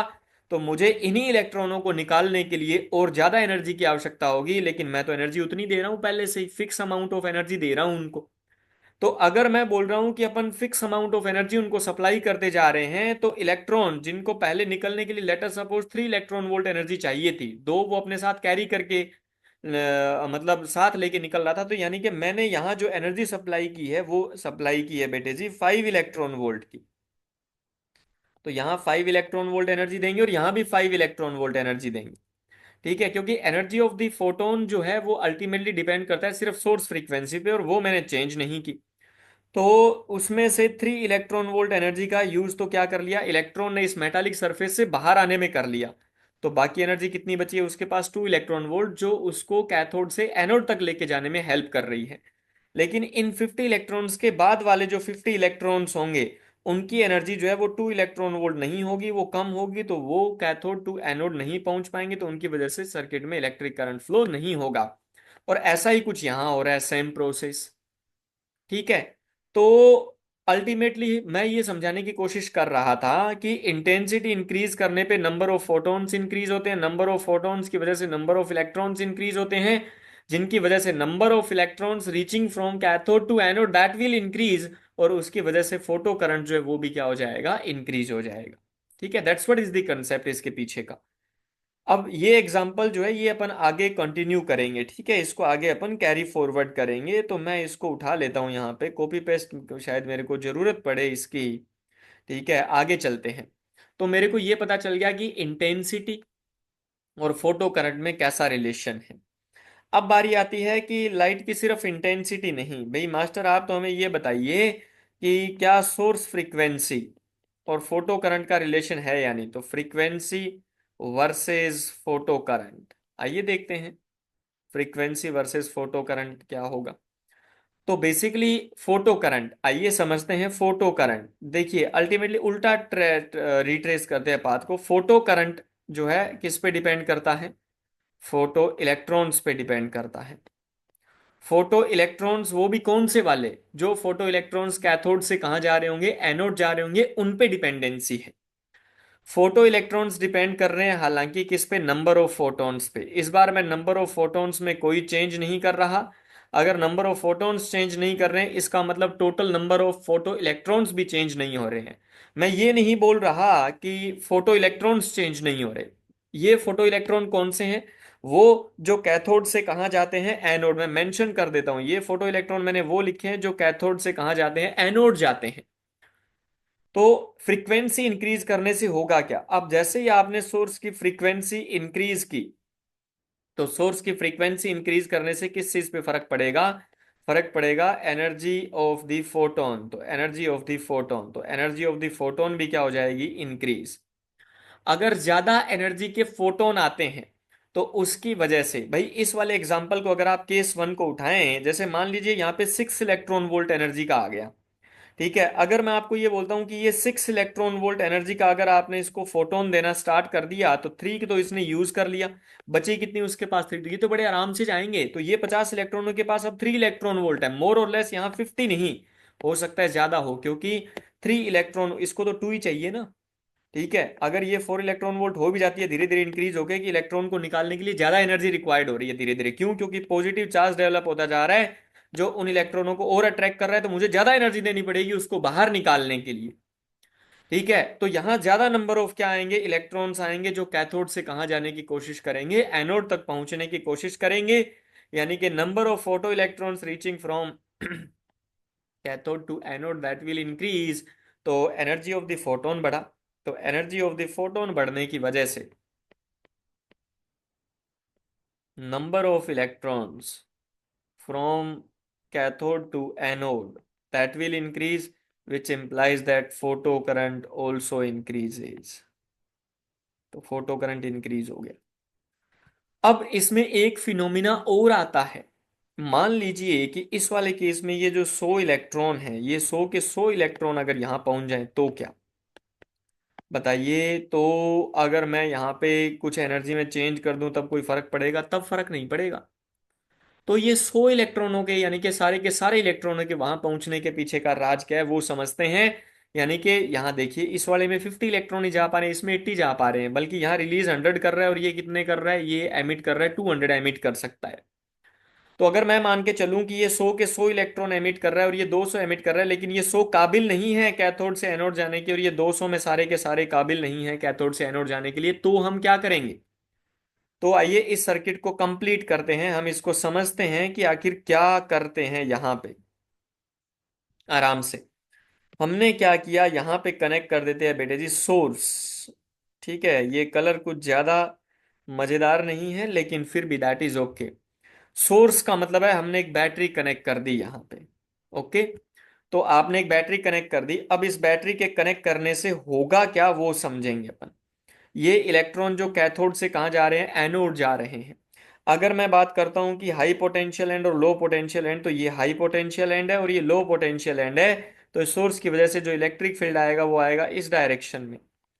तो ये जो इलेक्ट्रॉन्स आपने रख रखे हैं, ये इलेक्ट्रॉनों पे क्या लगेगा, फोर्स, कौन सी डायरेक्शन में, जिस डायरेक्शन में इलेक्ट्रिक फील्ड है उसके अपोजिट डायरेक्शन में। तो इस इलेक्ट्रॉन को मिलती है एनर्जी, और यहां मिलेगी इस इलेक्ट्रॉन को कौन सी energy, kinetic energy. Just be careful, charge particle के अक्रॉस अगर पोटेंशियल डिफरेंस अप्लाई करते हैं, तो चार्ज पार्टिकल को जो काइनेटिक एनर्जी मिलती है उसको आप बोलते हो बेटे क्यू डेल्टा वी। तो ये क्यू डेल्टा वी है आपके लिए। अब क्यू डेल्टा वी की वैल्यू कैसे होगी या क्या नहीं होगी वो सोचेंगे अपन। अब ये जो 50 इलेक्ट्रॉन्स हैं, ठीक है, टोटल 100 इलेक्ट्रॉन्स थे, उसमें से 50 इलेक्ट्रॉन्स ऐसे हैं जिनकी एनर्जी कितनी है, 2 इलेक्ट्रॉन वोल्ट। जो 30 इलेक्ट्रॉन्स है, लेटर सपोज उनकी एनर्जी है बेटे जी 1 इलेक्ट्रॉन वोल्ट। और जो बची के बचे हुए 20 इलेक्ट्रॉन्स है, 10 इलेक्ट्रॉन्स ऐसे हैं, लेटर सपोज उनकी एनर्जी है 0.5 eV। और लेटर सपोज 10 इलेक्ट्रॉन्स ऐसे हैं जिनकी एनर्जी है 0 eV, यानी कि 0 इलेक्ट्रॉन वोल्ट। तो आपने जो फोटोन दिया, 5 इलेक्ट्रॉन वोल्ट का फोटोन दिया, उसमें से 3 इलेक्ट्रॉन वोल्ट तो सरफेस, यानी कि सॉरी इलेक्ट्रॉन ने बाहर निकालने में यूज कर लिया। बाकी बची है यहाँ पे, इन 50 के पास 2 इलेक्ट्रॉन वोल्ट है, 30 के पास 1 इलेक्ट्रॉन वोल्ट है, 10 के पास 0.5 और बाकी 10 के पास है ही नहीं। ये 10 इलेक्ट्रॉन भी एमिट हुए हैं, लेकिन इनके पास कोई भी एनर्जी नहीं है, क्योंकि ये जो बची हुई एनर्जी है ये इलेक्ट्रॉन्स को मिलती है काइनेटिक एनर्जी की फॉर्म में। तो ये इस इन जीरो वाले के पास कोई काइनेटिक एनर्जी नहीं है बस। तो व्हाट इफ कि मैं सोर्स जो मैंने कनेक्ट कर रखा है, अगर मैं उसके अक्रॉस पोटेंशियल भाई अगर अप्लाई करेंगे, तो डेफिनेट सी बात है कि पोटेंशियल अप्लाई करेंगे तो काइनेटिक एनर्जी मिलेगी। तो आप ये बताइए, ये जो मैंने 30 इलेक्ट्रॉन यहां बना रखे हैं बेटा जी, इन 30 इलेक्ट्रॉन को कितनी एनर्जी और चाहिए, तो मैं कहूंगा इन 30 इलेक्ट्रॉन्स को +1, अगर 1 इलेक्ट्रॉन वोल्ट एनर्जी और मिल जाए तो इनकी बात बन सकती है। ये 30 इलेक्ट्रॉन भी कहां से कहां पहुंचना स्टार्ट कर देंगे, कैथोड से एनोड पहुंचना स्टार्ट कर देंगे, राइट। तो मैंने क्या किया, मुझे पता था काइनेटिक एनर्जी का फॉर्मूला क्यू डेल्टा वी होता है, तो काइनेटिक एनर्जी के इज इक्वल्स टू क्यू की जगह ई और डेल्टा वी, यानी कि पोटेंशियल ढूंढना है कितना है, तो मुझे नहीं पता क्या पोटेंशियल है, तो डेल्टा वी मुझे 1 इलेक्ट्रॉन वोल्ट रिक्वायर था, ई से ई कैंसिल आउट हो गया बेटा जी, तो यहाँ से पता चलेगा कि डेल्टा वी की वैल्यू जो आ रही है वो आ रही है 1 वोल्ट, यानी कि यहाँ अगर मैं 1 वोल्ट का सोर्स कनेक्ट कर दूं तो उसकी वजह से जो इलेक्ट्रॉन्स हैं उनको कितनी एनर्जी मिलेगी, 1 इलेक्ट्रॉन वोल्ट एनर्जी मिलेगी। तो उनके पास थी कितनी, 1 इलेक्ट्रॉन वोल्ट, 1 इलेक्ट्रॉन वोल्ट मैंने ये सोर्स कनेक्ट करके दे दी इसको, तो उसकी वजह से उनकी एनर्जी होगी 2 इलेक्ट्रॉन वोल्ट, तो बड़े आराम से वो कैथोड से कहाँ पहुंचेंगे, एनोड। तो अब number of electrons reaching from cathode to anode 50 electrons ये हैं और 30 इलेक्ट्रॉन्स ये हैं, तो टोटल कितना हो गया मेरे पास, 80 इलेक्ट्रॉन्स हो गए। अब ये जो 10 इलेक्ट्रॉन है इनकी तो बेचारों की 0.5 है, ये जो बचे हुए 10 है इनकी 0 है, तो इनको पहुंचाना जरूरी है जिनकी 0 है, अगर इनको पहुंचा दिया तो ये तो अपने आप पहुंच जाएंगे। तो इस 0 इलेक्ट्रॉन वोल्ट वाले को कितनी एनर्जी देनी पड़ेगी, अगर मैं आपसे वो पूछूं, तो जहां तक मुझे अनुमान है आप ये कहेंगे कि ये 0 इलेक्ट्रॉन वोल्ट वाले को मास्टर आपको एनर्जी देनी पड़ेगी 2 इलेक्ट्रॉन वोल्ट। अगर यहाँ मैं 1 की जगह 2 रिप्लेस कर दूं बेटे जी, तो यहाँ भी कितना आ जाएगा 2, तो यहाँ सोर्स वोल्टेज जो मुझे कनेक्ट करना होगा वो कितना आएगा कि मुझे बेटा जी इन इलेक्ट्रॉनों को अगर पहुंचाना है तो मुझे ये 2 वोल्ट का सोर्स कनेक्ट करना पड़ेगा, पोटेंशियल डिफरेंस इसके अक्रॉस हो। तो अब क्या हुआ, अब कितने इलेक्ट्रॉन्स आ रहे थे, टोटल जो 100 इलेक्ट्रॉन्स थे, 100 के 100 इलेक्ट्रॉन्स जो हैं they are reaching from cathode to anode. अब आप इस सोर्स का वोल्टेज अगर 3 इलेक्ट्रॉन वोल्ट भी कर दें तो भी क्या 100 इलेक्ट्रॉन से ज्यादा पहुंचा सकते हो, नहीं। मेरे को इस चीज से मतलब है कि कैथोड से एनोड जा रहे हैं, जल्दी जा रहे हैं धीमे जा रहे हैं, मेरे को उस चीज से फर्क नहीं पड़ रहा। अगर सारे के सारे 100 इलेक्ट्रॉन इस 2 वोल्ट के लिए जा रहे हैं, तो अगर मैं अब इस सोर्स का वोल्टेज अगर बढ़ा भी दूं तो भी मेरे लिए क्या नहीं चेंज आएगा, तो भी मेरे लिए जो ये 100 इलेक्ट्रॉन जो कैथोड से एनोड जा रहे हैं इनकी वैल्यू चेंज नहीं होगी। यानी कि एक तरह से मेरे पास फोटो करंट जो है वो कैसा हो गया, तो I will write it down कि मेरे पास फोटो करंट हो गया बेटे जी मैक्सिमम हो गया। ऐसे ही आप चाहें तो एग्जांपल ले सकते हैं 200 इलेक्ट्रॉन, ये 200 फोटॉन्स वाले का जिससे 200 इलेक्ट्रॉन्स आ रहे हैं, ठीक है, तो अपने को एक एग्जांपल समझना था बस। तो मैक्सिमम फोटो करंट है मेरे पास, मैक्सिमम फोटो करंट कब है, when all the emitted electrons reaches from cathode to anode, उस केस में जो करंट आती है सर्किट में वो मैक्सिमम फोटो करंट होती है। और इस मैक्सिमम फोटो करंट को नाम दिया गया है बेटे जी सैचुरेशन करंट। तो ये सैचुरेशन करंट है, saturation current maximum photo current होगी सर्किट में। तो देखिए यहां क्या हुआ कि क्या सैचुरेशन करंट की डिपेंडेंसी कैसे है इंटेंसिटी पे, तो इंटेंसिटी जब आपने क्या करी डबल करी तो उसकी वजह से नंबर ऑफ फोटॉन्स डबल हो गए, नंबर ऑफ इलेक्ट्रॉन्स डबल हो गए। उसने कहा था मैक्सिमम इलेक्ट्रॉनों को आपको पहुंचाना है कैथोड टू, तो मैक्सिमम तो 200 को ही पहुंचा सकता हूँ, इस वाले में 100। इंटेंसिटी को डबल किया, ठीक है, इंटेंसिटी को डबल किया, उसकी वजह से नंबर ऑफ फोटॉन्स डबल हुए, उसकी वजह से नंबर ऑफ इलेक्ट्रॉन्स भी क्या हुए, डबल। एंड अब मैं ये कहूंगा सैचुरेशन करंट के केस में the maximum number of electrons they are reaching from cathode to anode, और मैक्सिमम इलेक्ट्रॉन्स क्या होंगे जितने एमिटेड होंगे वही हो सकते हैं। तो आप क्या बोलेंगे कि इंटेंसिटी और जो सैचुरेशन करंट है they are directly proportional to each other. Directly proportional का मतलब यहाँ पे लिटरली डायरेक्टली प्रोपोर्शनल से है कि intensity and saturation current they both are directly proportional to each other. तो इंटेंसिटी अगर डबल कर दी आपने तो उसकी वजह से जो करंट है सैचुरेशन करंट वो डबल हो जाएगा, लेकिन फोटो करंट डबल नहीं होगा। फोटो करंट सिर्फ वो करंट है कि जो कैथोड से एनोड तक इलेक्ट्रॉन्स के पहुंचने की वजह से है, ना कि maximum number of electrons reaching from cathode to anode. Maximum number जब हो जाएगा तो उसी फोटो करंट को क्या नाम दे दिया जाएगा, सैचुरेशन करंट नाम दे दिया जाएगा। अब ये जो सोर्स जिसका वोल्टेज जिसकी मैं बात कर रहा हूं, ठीक है, इसके साथ क्या कहानी है, तो अगर मैं सोर्स वोल्टेज बढ़ाता हूं तो उसकी वजह से क्या इंपैक्ट आएगा, चलिए तीसरा देखते हैं। तो source voltage versus photo current, शायद अब आप समझ गए होंगे कि जैसे जैसे आप सोर्स वोल्टेज इंक्रीज करते हैं वैसे वैसे नंबर ऑफ इलेक्ट्रॉन्स जो हैं reaching from cathode to anode that will also increase, और उसकी वजह से फोटो करंट जो है दैट विल ऑल्सो क्या होगा, इंक्रीज। तो photo current increases, directly proportional वाला यहाँ कोई सिनेरियो नहीं है। नेक्स्ट थोड़ा सा और आगे लेके चलते हैं। सैचुरेशन करंट तो सिंपली मैक्सिमम करंट होता है सर्किट में। सैचुरेशन करंट इंटेंसिटी डिपेंडेंट होता है। क्या वो फ्रीक्वेंसी डिपेंडेंट होगा? नहीं, वो फ्रीक्वेंसी पे डिपेंड नहीं करता है सैचुरेशन करंट। क्यों नहीं करता? क्योंकि अगर मैं बढ़ाता भी जाऊं तो नंबर ऑफ जो इलेक्ट्रॉन है मैक्सिमम जो है वो तो क्या रहेंगे, फिक्स होंगे। वो सिर्फ इंटेंसिटी डिपेंडेंट होते हैं। तो सैचुरेशन करंट इंटेंसिटी पे डिपेंड करती है, लेकिन सैचुरेशन करंट किस पे डिपेंड नहीं करती? सैचुरेशन करंट सोर्स फ्रीक्वेंसी पे डिपेंड नहीं करती, लेकिन फोटो करंट सोर्स फ्रीक्वेंसी पे बिल्कुल डिपेंड करती है। चलिए आगे चलते हैं और देखते हैं और क्या है। अब हुआ ये, वो ये चाहता है कि सर्किट में करंट ही फ्लो ना हो, है ना। तो चलिए, वो जो सर्किट था वो चाहता है कि इस वाले सर्किट में करंट फ्लो ना हो। अब ये कैसे संभव है? मान लीजिए कि ये तो 1 वोल्ट कनेक्ट करने पे ज्यादा नंबर ऑफ इलेक्ट्रॉन पहुंच रहे थे, 2 वोल्ट कर दिया तो और ज्यादा पहुंचे, हमें तो कम करने हैं। तो मान लीजिए मैंने कहा 0 वोल्ट है, तो लेकिन 0 वोल्ट रखता हूं तो भी 50 इलेक्ट्रॉन्स बड़े आराम से कैथोड से कहाँ जा पा रहे हैं, एनोड जा पा रहे हैं। तो फिर करें क्या हम आखिर? अपन एक काम करते हैं, अगर इलेक्ट्रॉन को कैथोड से एनोड भेजना था तो ऐसा, यानी कि पॉजिटिव वोल्टेज दिया इसको। अगर मैं ये करूं कि अगर मेरे को इनको रोकना है, और तो मैं अपोजिट डायरेक्शन में अगर इन पे फोर्स लगाना स्टार्ट कर दूं तो ये इलेक्ट्रॉन्स क्या करेंगे, रुकना स्टार्ट कर देंगे। अब ये कैसे करें अपन कि ये इनको अपोजिट डायरेक्शन में, तो उसके लिए देखिए क्या करते हैं वो समझते हैं। तो थोड़ा सा समझा जाए यहाँ पे, ठीक है। तो मैं ये चाहता हूं सर्किट में फोटो करंट क्या हो जाए, जीरो हो जाए। तो फोटो करंट जीरो करने के लिए क्या करना है वो देखते हैं, यहाँ पे उसकी कंडीशंस बना रहे हैं अपन।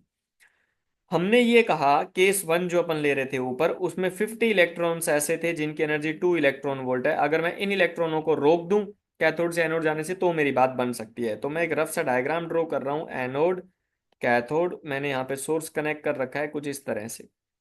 अब हुआ क्या, ये जो सोर्स जिसको आप डेल्टा वी लिखते हो, इसका फॉर्मूला होता है बेटे जी हाई पोटेंशियल एंड का potential minus low and potential का पोटेंशियल।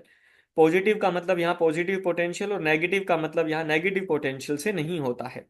पॉजिटिव का सिर्फ इतना मतलब है हाई पोटेंशियल एंड है, और नेगेटिव का सिर्फ इतना मतलब है लो पोटेंशियल एंड है। यानी कि हाई पोटेंशियल एंड माइनस क्या करना है, लो पोटेंशियल एंड करना है। इसको अपन एनोड बोलते हैं, इसको अपन कैथोड बोलते हैं। तो अब मेरे को क्या करना होगा कि कैथोड का पोटेंशियल अगर ज्यादा हो एज कंपेयर टू एनोड, अब ये कैसे होगा? तो इसमें प्रॉब्लम नहीं है। तो अगर कैथोड का पोटेंशियल ज्यादा हो एज कंपेयर टू एनोड, तो जब आप हाई एंड पोटेंशियल में से लो एंड पोटेंशियल को जब सब्ट्रैक्ट करोगे तो वो डेल्टा वी अपने आप अल्टीमेटली क्या आ जाएगा, नेगेटिव। कुछ लोगों के दिमाग में आता है कि सर है ना बैटरी को उल्टा कर दो, ऐसे गलत। उल्टे नहीं जोड़ेंगे आप, उल्टे जोड़ेंगे ना तो बैटरी जो है उसके ब्लास्ट होने की पॉसिबिलिटी होती है, ठीक है। तो पॉजिटिव पॉजिटिव और नेगेटिव नेगेटिव ही जुड़ता है। तो थोड़ा सा ध्यान रखेंगे। तो इस समस्या का क्या क्या समाधान निकाला हमने कि कैथोड का पोटेंशियल इंक्रीज कर देते हैं एज कंपेयर टू एनोड, तो ये पोटेंशियल डिफरेंस अपने आप नेगेटिव आएगा, तो इलेक्ट्रिक फील्ड की डायरेक्शन जो है वो स्विच हो जाएगी, इधर हो जाएगी ऐसे।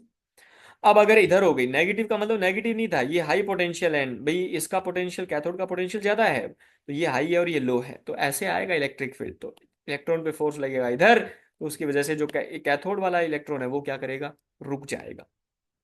अब जिस पोटेंशियल पे ऐसा होता है कि सर्किट में फोटो करंट की वैल्यू क्या हो जाए, जीरो, उसको नाम दिया गया है स्टॉपिंग पोटेंशियल। तो what is stopping potential?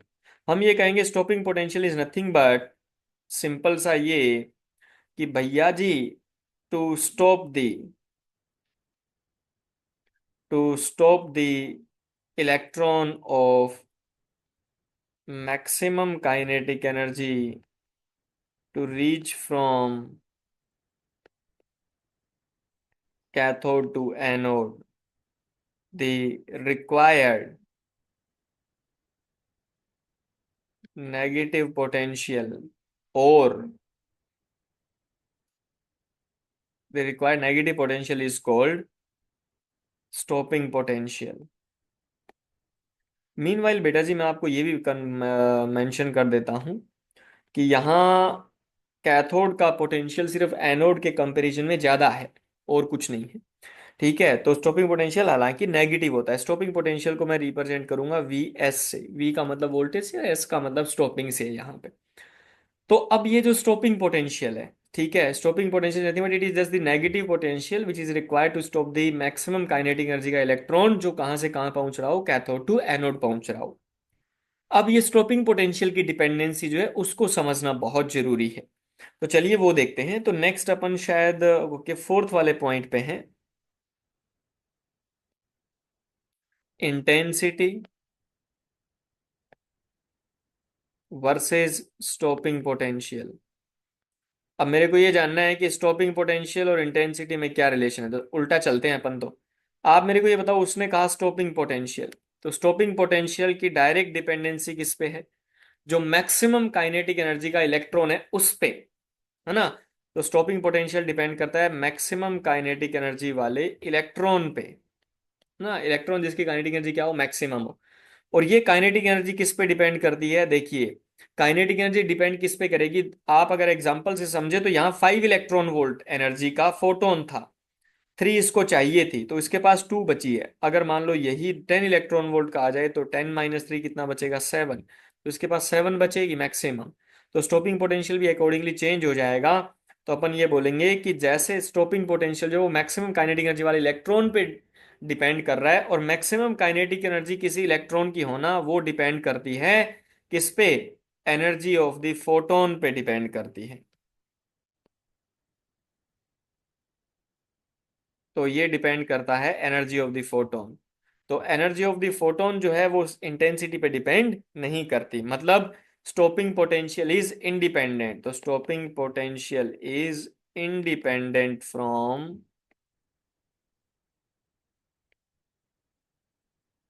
Stopping potential is independent from intensity. चलिए नेक्स्ट अपन रिलेशन देखते हैं, फ्रीक्वेंसी वर्सेस स्टॉपिंग पोटेंशियल।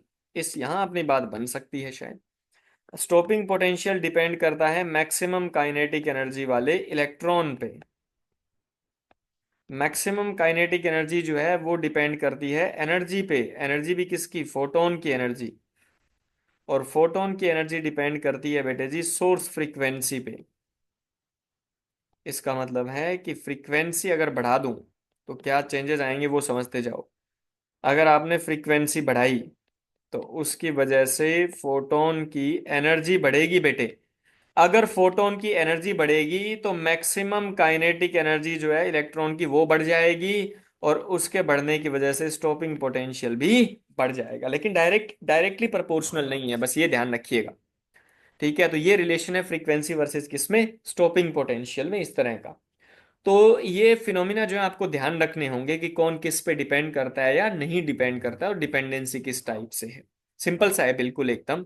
ठीक है, चलो। तो अब इसमें मेरे पास गोल्डन की पॉइंट क्या क्या निकल के आए, कि मेरे को एक मिनिमम सफिशिएंट एनर्जी का क्या देना पड़ेगा, फोटोन देना पड़ेगा। ये जो minimum required amount of energy होता है इसको नाम दिया गया है बेटे मेटल का, sorry not the work done, metal का वर्क फंक्शन। फाई से रिप्रेजेंट करेंगे तो वर्क फंक्शन मेटल का क्या होता है? The minimum required amount of energy.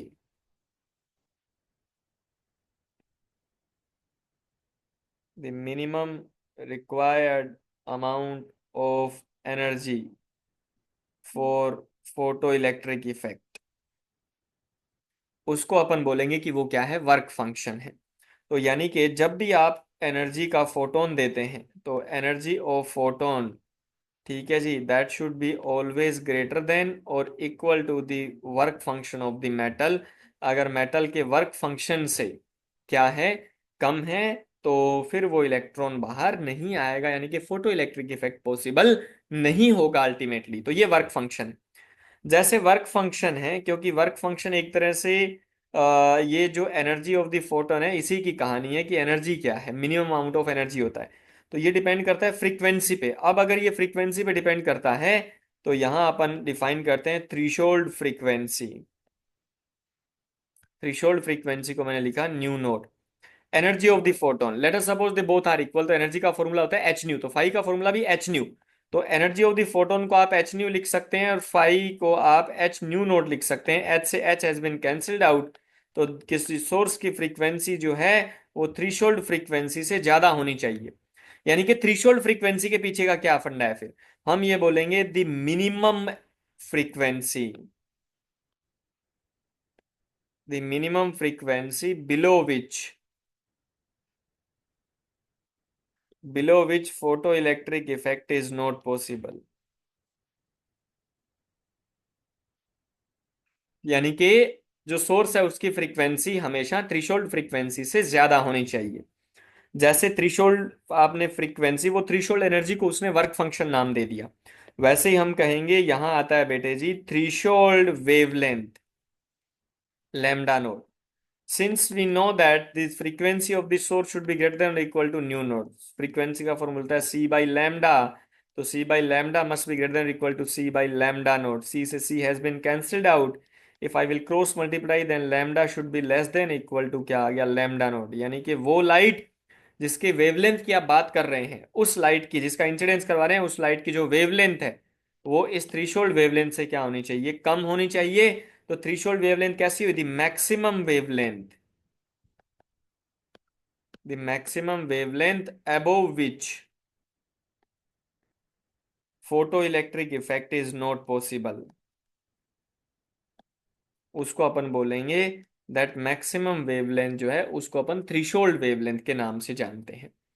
तो ये जो अपन ने जितनी चीज अभी तक पढ़ी है उसके बेसिस पे कुछ रिजल्ट आया, तो क्या क्या रिजल्ट है उनको जरा देखते हैं। सबसे पहली बात तो कि फोटोन एंड इलेक्ट्रॉन जो होते हैं, फोटोन इलेक्ट्रॉन का वन टू वन इंटरेक्शन होता है। वन टू वन इंटरेक्शन का ये मतलब है कि जो फोटोन है उसको वो इलेक्ट्रॉन, सॉरी फोटोन जो है उसको वो इलेक्ट्रॉन क्या करेगा, कंप्लीटली एब्जॉर्ब कर लेगा एक फोटोन को। अगर इलेक्ट्रॉन को लगता है कि वो एनर्जी सफिशिएंट है तब तो वो इलेक्ट्रॉन बाहर आ जाएगा, नहीं तो वो फोटोन एब्जॉर्ब हो गया। इसे बोलते हैं वन टू वन इंटरेक्शन। ठीक है जी, तो वन ऑन वन इंटरेक्शन होता है फोटोन और किसके बीच में, इलेक्ट्रॉन्स के बीच में। What is the next point which is mandatory for us, कि जो जरूरी है हमारे लिए जानना। तो ये जो प्रोसेस होता है, ठीक है, ये कैसा प्रोसेस है, ये स्पॉन्टेनियस प्रोसेस है, इंस्टेंटेनियस वाला। यानी कि यहाँ जो टाइम लैग होता है वो 10⁻⁻⁹ का होता है। ठीक है, तो लाइट का फोटोन का आना, उस फोटोन को इलेक्ट्रॉन का एब्जॉर्ब करना, उस इलेक्ट्रॉन का उस मेटालिक सरफेस से बाहर आना, ये सब नैनो सेकेंड्स में होता है। तो ये एक इंस्टेंटेनियस प्रोसेस है बिल्कुल एकदम। ठीक है, तो बहुत ही क्या लगता है इसमें, नेग्लिजिबल टाइम लगता है इस प्रोसेस को कंप्लीट होने में। फिर हमने जो वर्क फंक्शन और जो थ्रीशोल्ड फ्रीक्वेंसी या वेवलेंथ डिफाइन किया, उसके बेसिस पे जो एक बात क्लियर होती है कि फोटो इलेक्ट्रिक इफेक्ट अगर करवाना है तो आपको मिनिमम एनर्जी या फिर क्या करना पड़ेगा, एक मिनिमम किसके साथ, फ्रीक्वेंसी के साथ आना होगा। उस फ्रीक्वेंसी या एनर्जी से कम के लिए फोटो इलेक्ट्रिक इफेक्ट पॉसिबल बिल्कुल भी नहीं होगा। ठीक है, तो ये दो चार चीजें हैं जो हमें पता होनी चाहिए। अब अगर लाइट का हम पार्टिकल और वेव नेचर की बात कर रहे थे, राइट, इफ अगर आपको याद हो तो हमने कहा था लाइट की पार्टिकल नेचर को सही मान के इसको एक्सप्लेन करते हैं, लाइट के वेव नेचर को मान के क्यों नहीं एक्सप्लेन करते, उसके पीछे की क्या कहानी है। तो मतलब वेव थ्योरी कहाँ फेल होती है, failure of wave theory, failure of wave theory. सबसे पहली बात ये कि जब आप क्या करते हैं, लाइट का इंसिडेंस करवाएंगे मेटालिक सरफेस पे, तो वो लाइट क्या करेगी, यूनिफॉर्मली स्प्रेड हो जाएगी पूरी सरफेस में। तो वो लाइट जो आई वो क्या करेगी, अगर यहाँ पे मान लीजिए कुछ 1000 इलेक्ट्रॉन्स हैं तो वो लाइट सब में डिवाइड हो जाएगी वो एनर्जी। तो धीरे धीरे इलेक्ट्रॉन्स को बाहर निकलने के लिए जो रिक्वायर्ड एनर्जी है उसको गेन करने में टाइम लगेगा। यानी कि लाइट के इंसिडेंस में और यहां से इलेक्ट्रॉन्स के एमिशन में टाइम गैप होता है। और हम जानते हैं कि टाइम गैप नहीं होना चाहिए, क्यों, क्योंकि 10⁻⁹ का लैग होता है वहां पे, टाइम लैग होता है वहां पे।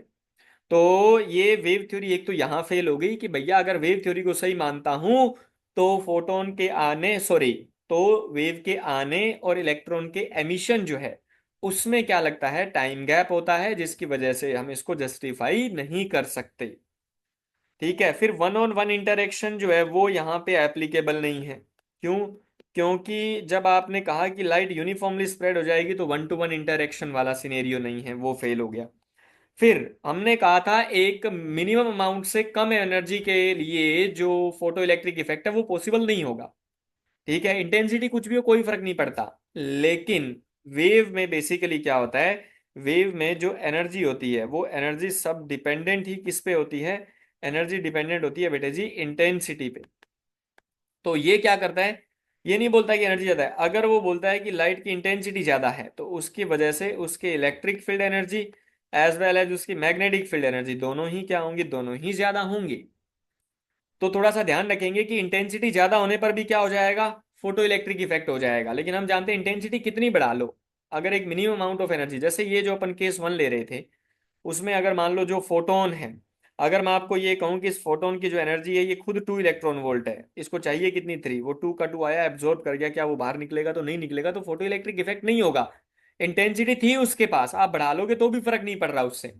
यानी कि वो वेव थ्योरी ये मान के चलती है कि इंटेंसिटी बढ़ाएंगे, अगर इंटेंसिटी अगर ज्यादा होगी यानी कि magnetic field energy electric field energy ज्यादा होगी, तो बड़े इजीली क्या हो जाएगा, फोटो इलेक्ट्रिक इफेक्ट पॉसिबल है। लेकिन ऐसा बिल्कुल भी नहीं होगा। तो ये वेव थ्योरी के फेल्योर्स हैं। ठीक है, तो वेव थ्योरी यहाँ पे क्यों सक्सेस नहीं हो पाई। अब सबसे लास्ट में जो इसका है न्यूमेरिकल बेस बचता है, that is the explanation by Einstein. तो चलिए, अब बाबा ने क्या कहा, आइंस्टाइन ने क्या कहा, वो समझ लीजिए बेटा जी। उन्होंने ये कहा कि अगर आप लाइट का इंसिडेंस करवाते हैं, let us suppose E energy का इंसिडेंस करवाया, तो इलेक्ट्रॉन का यहाँ से क्या हो गया, एमिशन हो गया। यहाँ पे एक minimum required amount of energy metal के लिए जो रिक्वायर्ड होगी उसको मैंने लिख दिया 5। तो according to energy conservation, E energy आई थी बेटे, ये ई एनर्जी कहाँ कहाँ चली गई, एक तो इलेक्ट्रॉन को मेटालिक सरफेस से बाहर निकालने में 5, दूसरा उनको कुछ ना कुछ क्या मिलेगी, काइनेटिक एनर्जी, और तीसरा इनको मिलेगी बेटा जी हीट एनर्जी डेल्टा क्यू। जो हीट एनर्जी कहाँ से मिलेगी, क्योंकि लाइट का जब इंसिडेंस होगा सरफेस पे तो वो क्या होती है, हीट भी होती है, तो वो कहीं ना कहीं वहां भी लॉस है।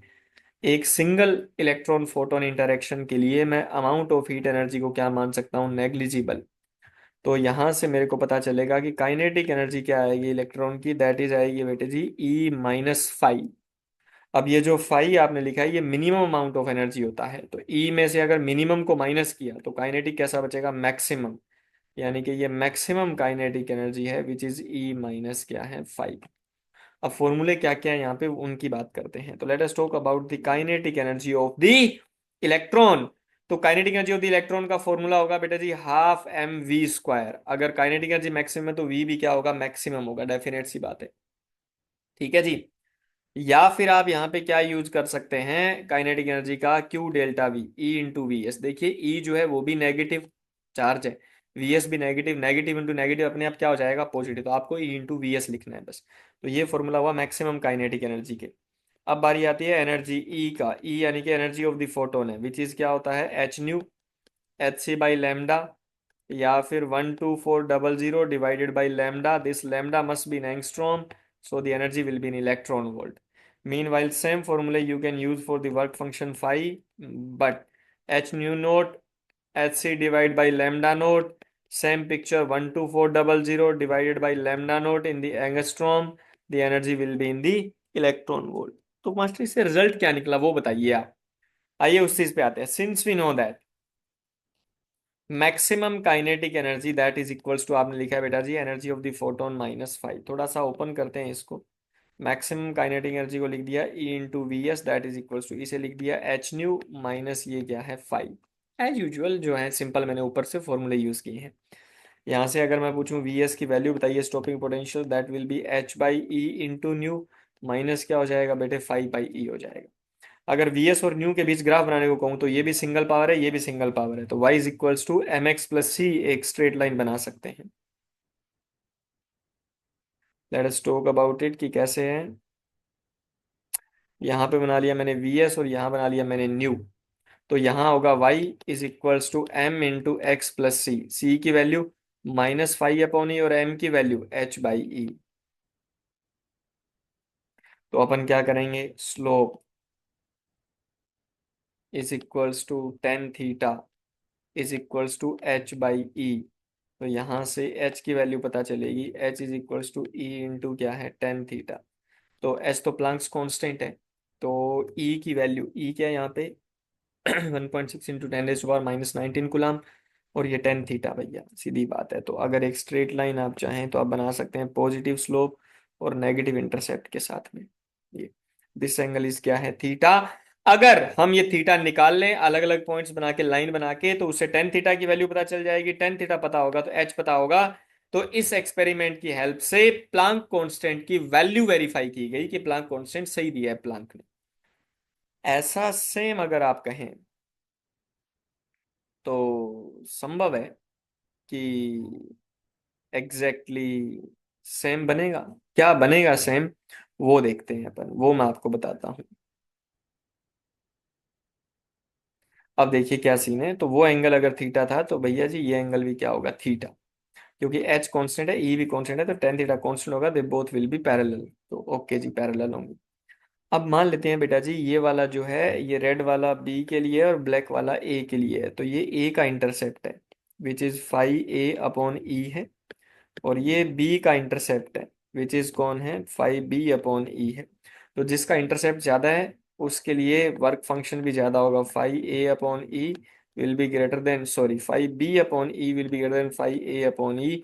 ई से e is been cancelled out, तो बी का ज्यादा होगा वर्क फंक्शन किसके कंपैरिजन में, ए के कंपैरिजन में। ठीक है जी। तो दो चीजें वेरीफाई हो गई, क्या क्या वेरीफाई हुई, एक तो प्लांक कांस्टेंट की वैल्यू,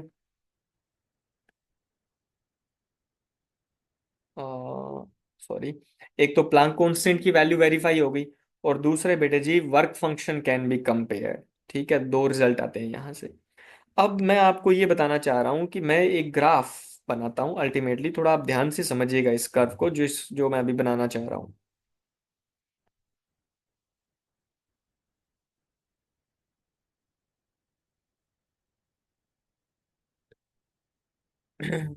मैं कर्व बनाना चाह रहा हूं किसके बीच में,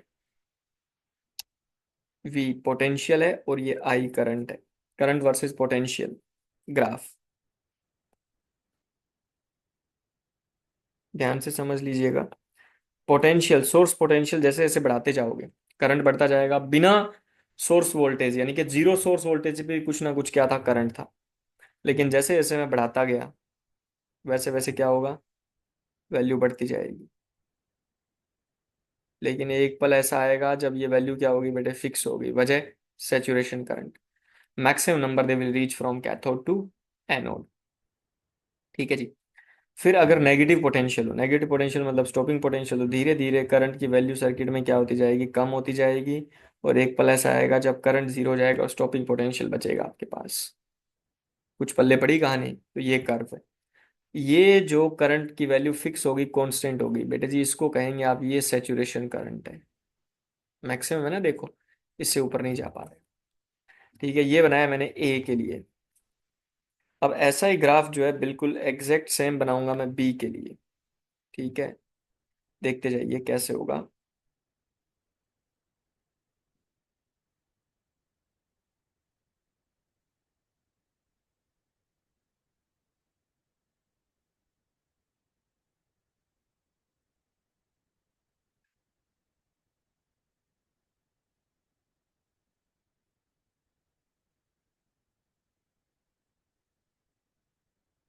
सॉरी, मैं चाहता हूँ कि ये डायग्राम बिल्कुल क्या है, परफेक्ट बने। चलिए, बन गया। अपन ने क्या किया, बी के लिए बनाया ये बी के लिए है। क्या बी के लिए वैल्यू किसकी चेंज हुई वो मैं आपको बताता हूँ। सैचुरेशन करंट चेंज हुआ, यस। तो बी के लिए स्टॉपिंग पोटेंशियल चेंज हुआ, यस। अब मैं चाहता हूँ कि एक चीज सेम रखी जाए। तो अपन एक काम करते हैं, इस ग्राफ को थोड़ा सा इम्प्रोवाइज करके मैं आपको बताता हूँ कैसे। चलो, नया ग्राफ बना के दिखाता हूँ पूरा। मैंने क्या किया, एक ग्राफ और बनाया which will be something like this. आराम से देखते जाइएगा बस आप अभी के लिए। ये बी का कर्व है। ठीक है जी। एक कर्व और बनाते हैं, विच इज फॉर सी के लिए एक कर्व और बनाया जाए।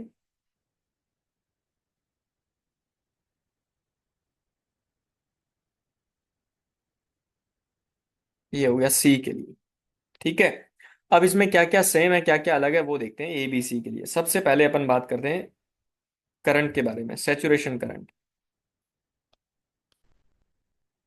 आप मेरे को बताइए, आई एस का मतलब सैचुरेशन करंट से है, क्या ए और बी का सैचुरेशन करंट सेम है? तो यस बेटा जी। देखिए ये मैक्सिमम करंट है ए और बी का, और ये दोनों सेम लाइन है, आगे जाके सेम हो गई है बिल्कुल। ए के लिए भी यही लाइन है और बी के लिए भी यही लाइन है।